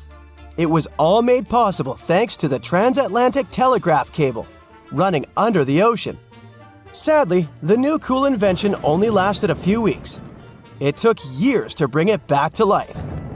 The year is 1923. Two teenagers sneak out of their homes in the middle of the night in Florida City. Rumor had it that an old man was building a rock castle by himself. But every time someone tried to see what the old man was doing, he would stop working. The curious teens managed to sneak into Ed's backyard and saw something they could later describe as magic. They recalled seeing rocks moving around like helium balloons. The old man was moving up to 30 tons of stone by himself to build his castle. Even if he didn't allow anyone to see him working, he would proudly talk about it around the town. But whenever people asked how he was building a stone castle all on his own, he simply answered, "I cracked the secret of the pyramids." This story begins in Latvia, Edward Leedskalnin's home country. Edward was born in a small village on January 12, 1887. He was born in a family of stonemasons, which is probably where he learned ancient techniques of building. However, he grew up as a sickly boy, which meant he could never carry much weight or undergo heavy physical activity.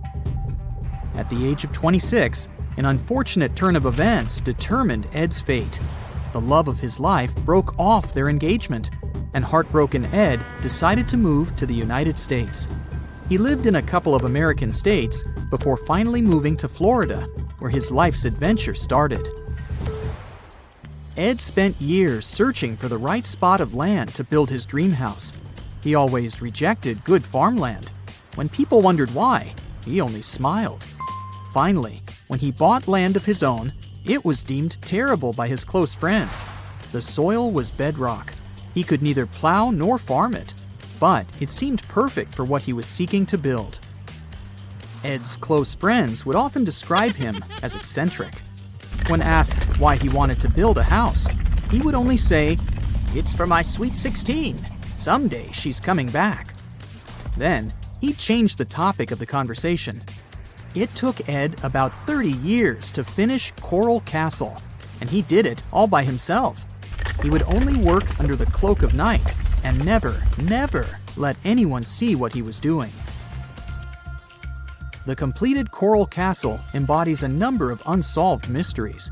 If you were to visit the site back then, you'd have to go through a 9-ton, 8-foot-tall revolving gate door that even a kid could push with just one finger.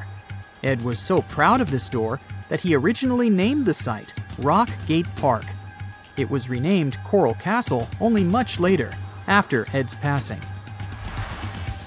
Once inside, visitors would access the incredible wonders of Ed's constructions: towers, mystic symbols, furniture, and swing sets, all made entirely of monolithic blocks of stone. The stones are set on top of each other, using only their weight to keep them together. And believe it or not, the entire park gathers around 1,100 tons of stone. Today, if you visit Ed's living quarters, you'll even see the simple instruments he used to construct all of this: chisels, hammers, ropes, and pulleys. The type of work he did is difficult even with modern-day equipment, let alone without it. Coral Castle's main mystery lies in how Ed managed to do it.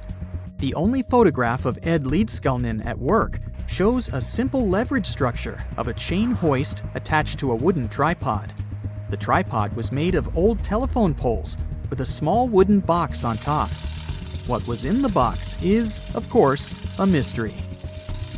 Unfortunately, he took his secrets with him, not sharing the truth of his work with anyone else. Yet, not all is lost, as there are many theories and speculation surrounding what could have happened there. One theory says that there is a harmonic grid inside the Earth's surface, something that would create anti-gravity spots around the globe. It's believed that Coral Castle was built in such a spot. This could explain why it took Ed so long to find land that pleased him. Maybe what he was looking for was a place that allowed him to experiment with anti-gravity forces. Yet, whenever Ed talked about his work, he would say he understood the laws of weight and leverage, and, sure thing, that he had cracked the secret of the pyramid builders. And what secret is that, you might ask? According to Ed himself, it has to do with magnetism. He even published a pamphlet called magnetic current. There, he explains that every object has magnetic particles inside of them. A person just needs to understand where they are located inside such objects. This way, objects can be lifted and moved around without much effort, just like moving something heavy underwater. Researchers say that if we assume Ed Leedskalnin and the pyramid builders used the same technique, then it would only have taken 4,700 workers to build the Great Pyramid of Giza, instead of the 20,000 to 100,000 that is currently estimated. But this story just keeps on getting more and more mysterious. In the late 1920s, Ed was finishing the construction of Coral Castle in Florida City. Rumors about his work had spread around town. People said Ed was hiding a stash of money somewhere in his living quarters. One night, a group of men waited until Ed was alone and broke into the castle to rob him. They couldn't find the money and, luckily, didn't harm Ed. But in the following days, he decided that it was best he moved out of that land. Of course, he took more than his toothbrush along with him. Ed decided to move the entire Coral Castle to another land, 10 kilometers away from where he had built the park. Legend says he hired a truck driver and asked him to swear secrecy about what Ed intended to do. He asked the driver to look away while Ed loaded the truck by himself, moving all of the rocks without any help. With the truck loaded, Ed and his castle moved to Homestead, Florida, where the park is located until this day. In 1986, a group of engineers from Florida University was called to try to fix the park's gate entrance, the 9-ton revolving door that Ed was so proud of. They arrived with plenty of modern-day equipment, including a 20-ton crane. When the engineers took the door down, they noticed that Ed had used a strange circular stone at the bottom of the revolving door. The engineers couldn't understand how this frisbee-sized rock could withstand 9 tons of weight without breaking into pieces.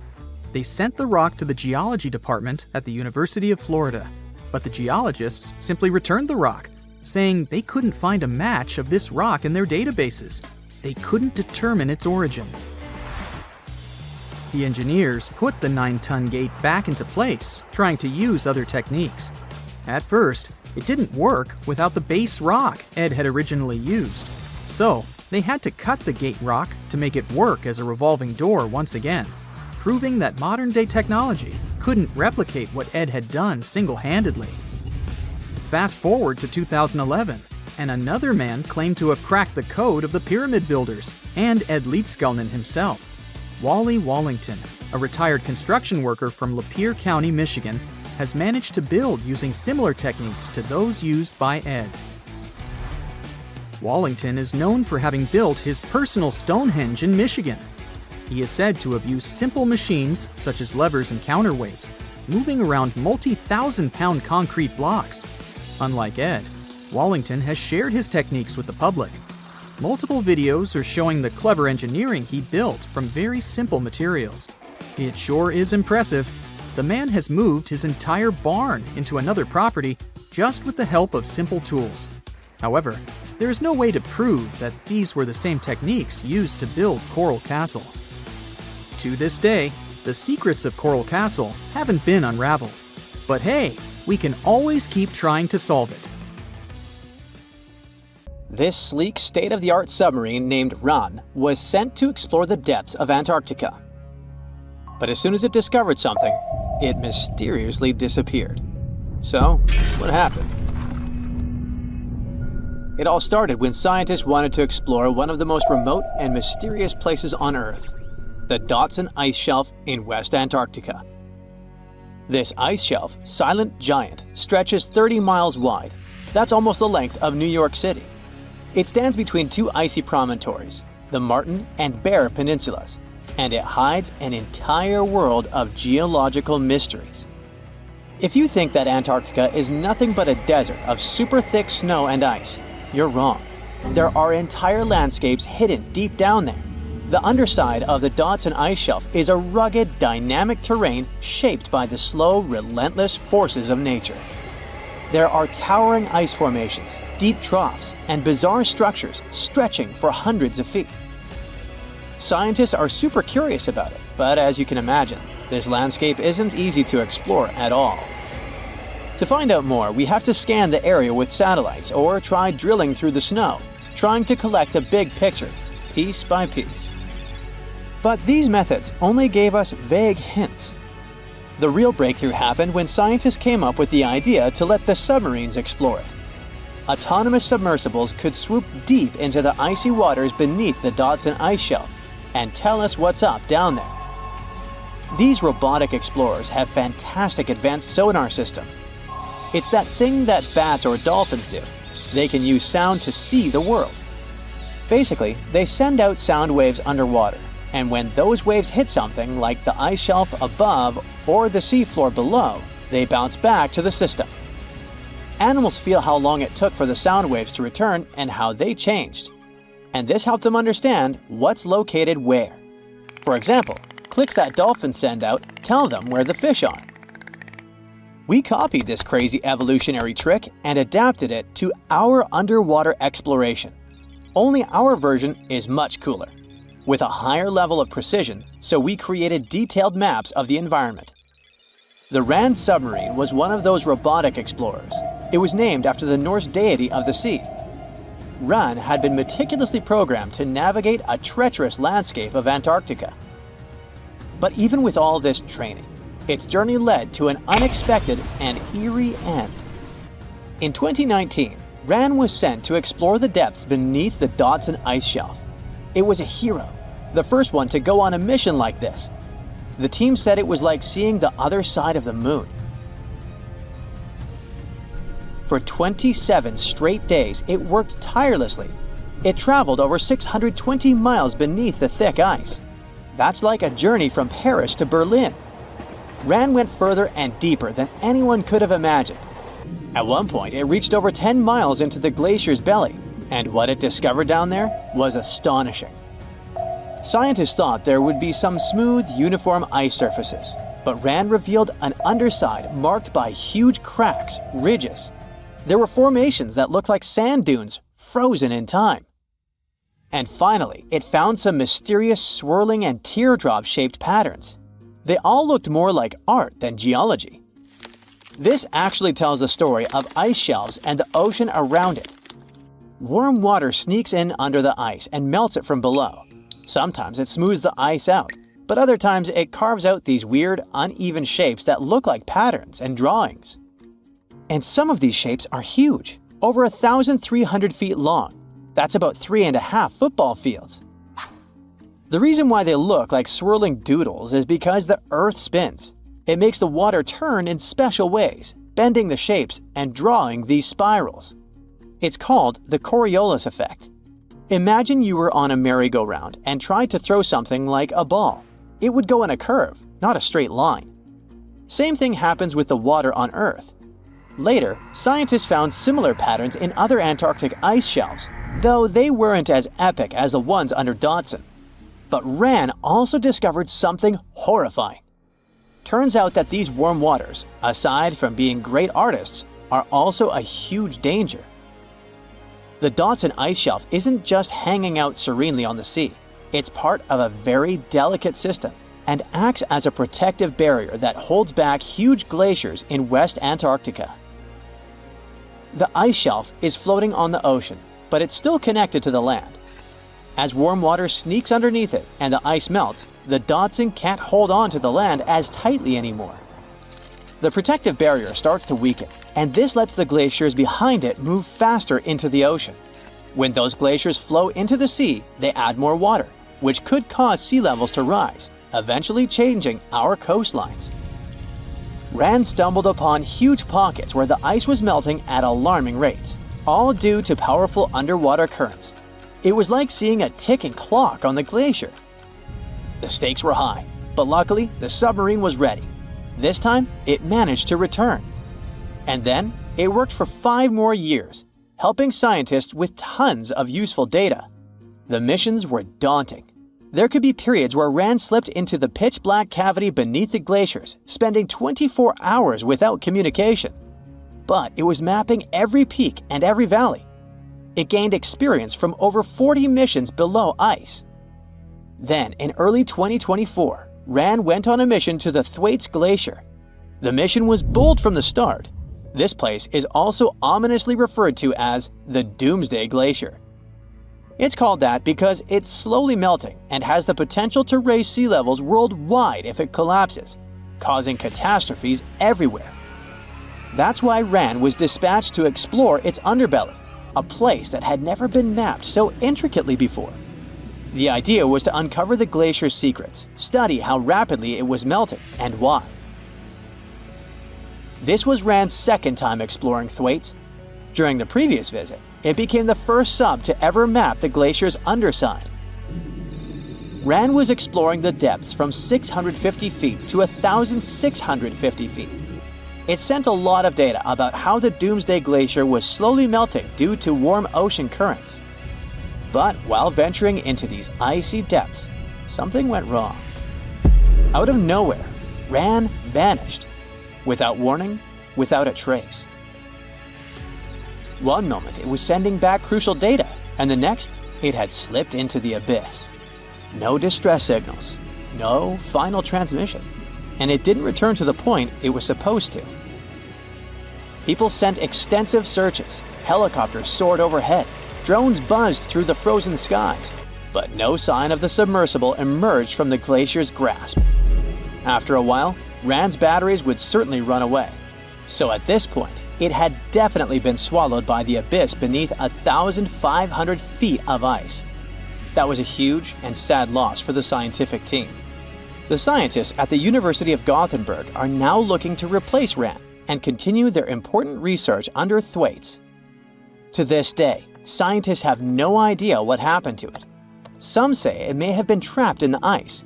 Others believe it was pulled away by an unseen current. It also might have collided with something unexpected. Whatever the truth is, its disappearance has left scientists stunned, and it looks like the ice shelf will hold on to its secrets a little longer. At least we gained a treasure trove of knowledge from RAND's journey. Scientists keep exploring Antarctica, looking for history that hides under the snow. For example, they discovered that around 90 million years ago, a lush temperate rainforest thrived near the South Pole. They revealed an ancient world far warmer than they ever imagined.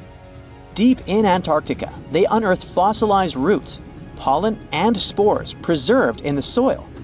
All this shows that there was a swampy rainforest that flourished despite months of polar darkness. All these discoveries changed our understanding of Earth's climate, both in the past and the future. Under the burning sun, among the sand dunes, somewhere in the Sahara Desert, you're walking in search of an ancient treasure. Finally, you find a strange rock in the sand. It's big, looks like a large piece of black coal or rock, but something shiny on its surface makes the rock unusual. This unique find is the oldest thing that has ever been discovered on our planet. This rock was born long before Earth appeared in outer space. The unusual meteorite was found in 2020 in a remote area of the Sahara Desert. Scientists have analyzed the isotopes of magnesium and aluminum on the stone's surface and found that its age is about 4.5 billion years. At the moment, this is the oldest sample of magma from space in history. It belongs to a small protoplanet that didn't have time to form completely. It happened a very long time ago when our solar system was forming. Many huge asteroids were floating in space. Some of them were formed into huge celestial bodies, which later became planets. The big rocky planets were absorbing the smaller ones. The rock was part of a little protoplanet that just began its formation, but another huge asteroid destroyed it. The planet shattered into billions of pieces. Some of them became part of other planets. Some flew outside the solar system, and one piece that had been wandering in space until our Earth was formed. After that, it hit the planet's atmosphere and fell into the territory now known as the Sahara Desert. The rock was discovered in 2020, but the erosion of extraterrestrial rocks shows that it could have fallen much earlier. This ancient thing weighing around 70 pounds has several pieces of different meteorites inside. In simple words, it's a volcanic rock consisting of lava. It has cooled, solidified, and crystallized. That's why you notice the glitter. Scientists hope that further study of the rock will help to learn more about our solar system foundation. The biggest asteroid discovered in the U.S. is the Willamette. Its size is 84 square feet, and its weight is more than 15 tons. This is half the weight of a bus. Several people can fit on the surface of this outer space object. But the coolest thing is that it's not a rock like most meteorites that were found. Willamette is made of nickel and iron. This massive piece of metal was discovered in 1906. Now, the huge rock is kept at the American Museum of Natural History. The largest meteorite ever found is Hoba. It's located in Namibia, and people have never changed its position because it's too heavy. The weight of Hoba is 60 tons. It's heavier than a tank. The next space-related event occurred on February 28 in southwest England. On this day, a huge flash lit up the sky. Then there was a loud crash. Several residents opened the doors of their houses and noticed a black sooty spot on the lawn. They immediately guessed what had happened and reported the discovery to the British Meteorite Observation Network. If you ever find a meteorite, report it to some geological research or space center as soon as possible. The longer a space rock lies on the ground, the faster it loses its value. Rain, dust, snow, wind, scorching sun, all these factors damage the surface of the meteorite. It makes it difficult to study the celestial object. The meteorite found in England looks like coal, but it's way softer and more fragile. It most likely used to contain frozen water. The rock is part of a huge asteroid that plowed through outer space when our solar system hadn't fully formed yet. They found a unique combination of minerals inside the rock. It can help scientists learn more about the origins of the solar system and life on Earth.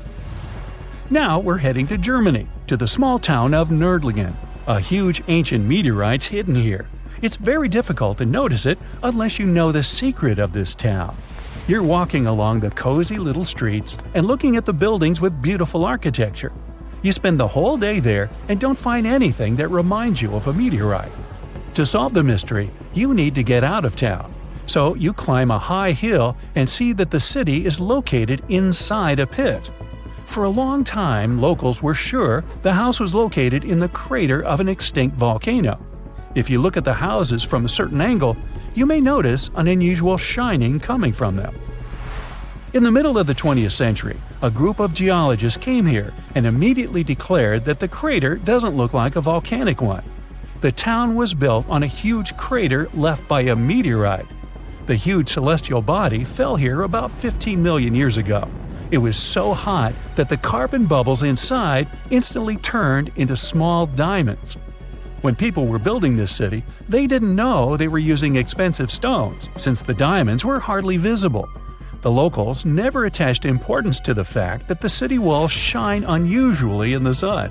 Now they believe this place was built from diamonds that had fallen from the sky. Our next stop is in the UK again.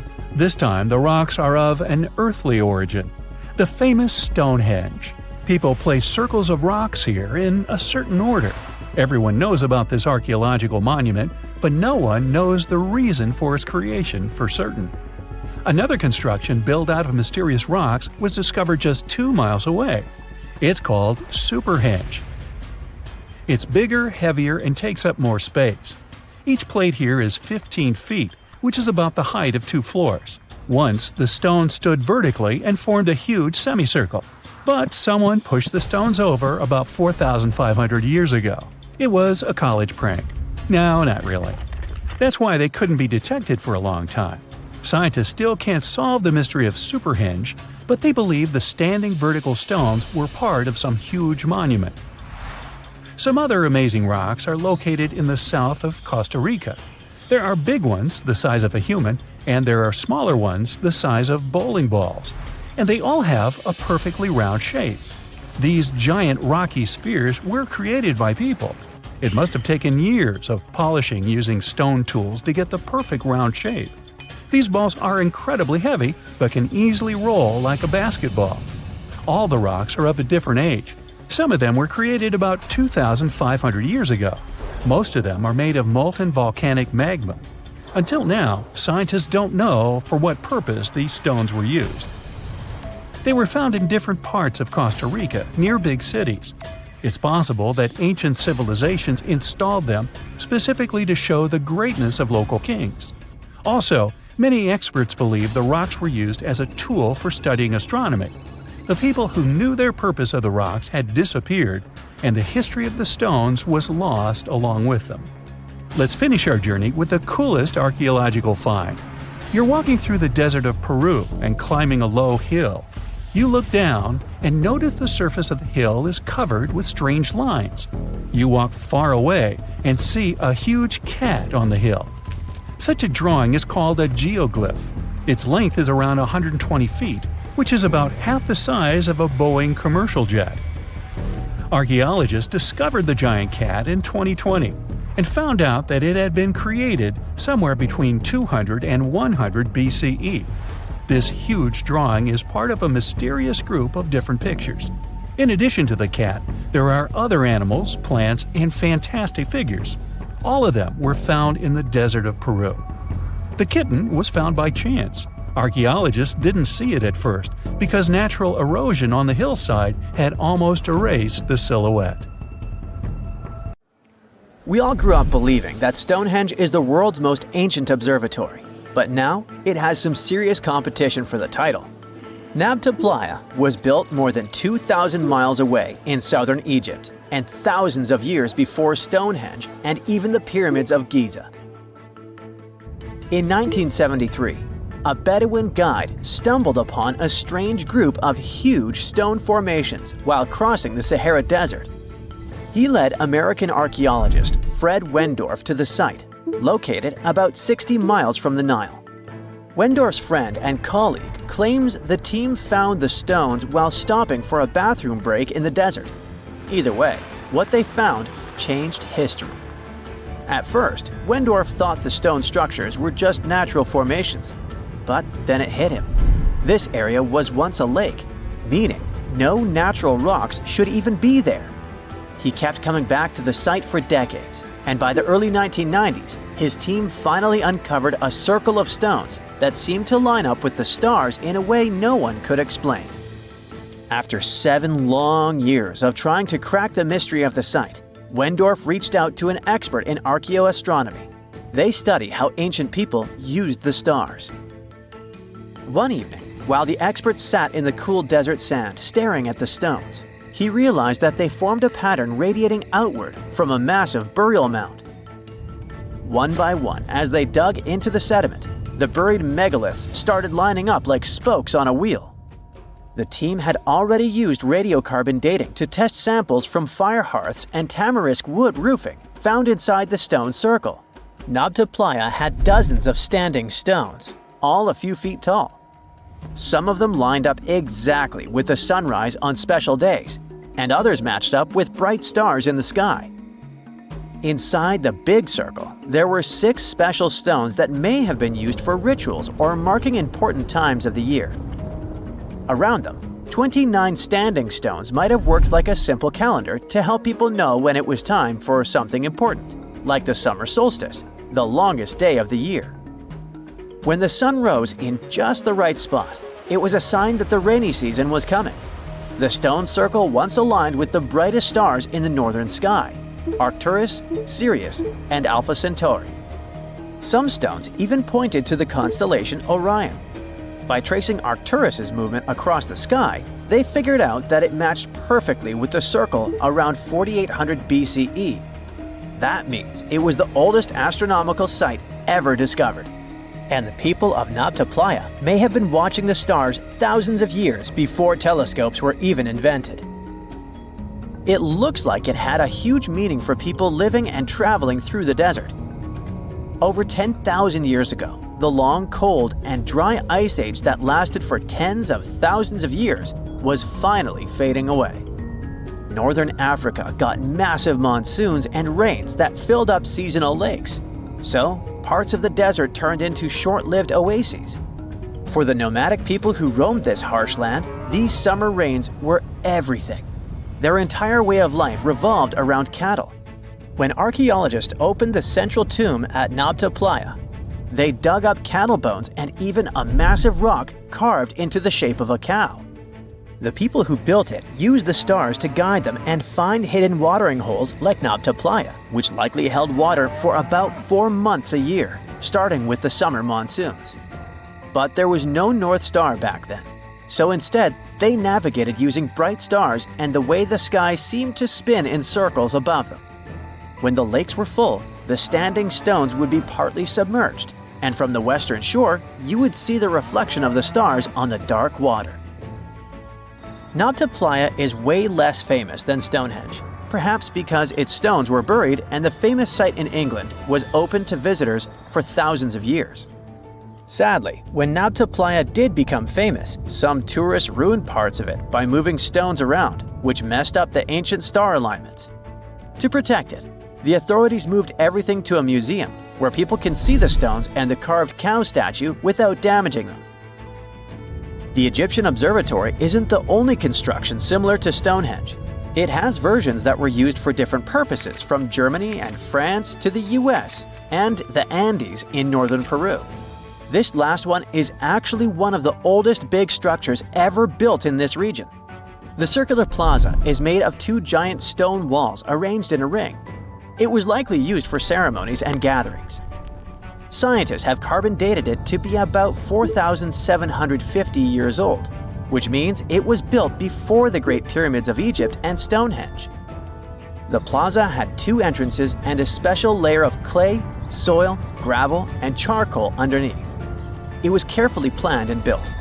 Archaeologists also found ceramic pieces, quartz crystals, and gemstones at the site, so it was definitely a special place. People visited it for centuries, but at some point it was sealed off, probably because of changing beliefs and traditions. The most recent discovery was the remains of a large timber circle roughly the same age and with parallels to Stonehenge, all the way up in Denmark. This open-air structure was likely part of a special area where prehistoric people from the late Neolithic and early Bronze Age gathered for rituals and ceremonies.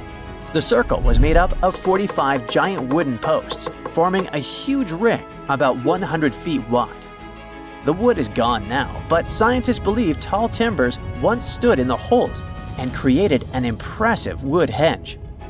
No one knows exactly what these circles were used for, but archaeologists have found animal bones and food remains at similar sites. So people probably used to gather there for feasts and rituals. In 2024, scientists found two ancient stone circles from the Neolithic period in Dartmoor National Park in England. Some archaeologists believe they might form a sacred ark. Many of Dartmoor's stone structures were built in a curved shape on the high ground in the center of the area. A long time ago, Dartmoor was covered in forests, so people may have used the high ground as important markers. One of the newly found circles fits inside this ark, but the other one is outside of it, to the north. This could have been an entrance point into the ark. There's also a raised bank of earth near the stones, which looks similar to other famous Neolithic sites, like the Ring of Brodgar in Scotland and Stonehenge itself. This means the people who built these circles may have visited Stonehenge or been inspired by it. Archaeologists in Oman found ancient stone monuments called tralith, which got the nickname Arabian Stonehenge. They were finished about 2,000 years ago, but no one knows for sure who built them or why.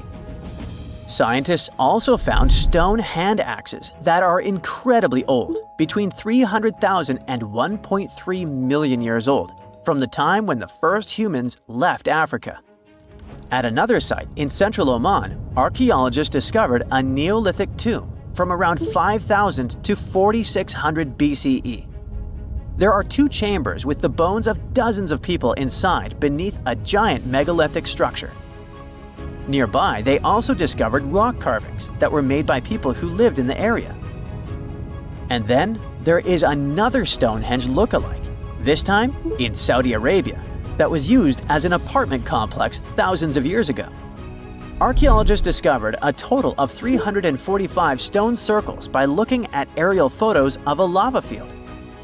Each circle is between 13 to 26 feet and has at least one large standing stone in the middle. These structures still have remains of stone walls and doorways. Stone circles like Stonehenge are often linked to ceremonies and rituals, but scientists say that many early houses were actually built in round shapes, and rectangular homes only became common much later in history.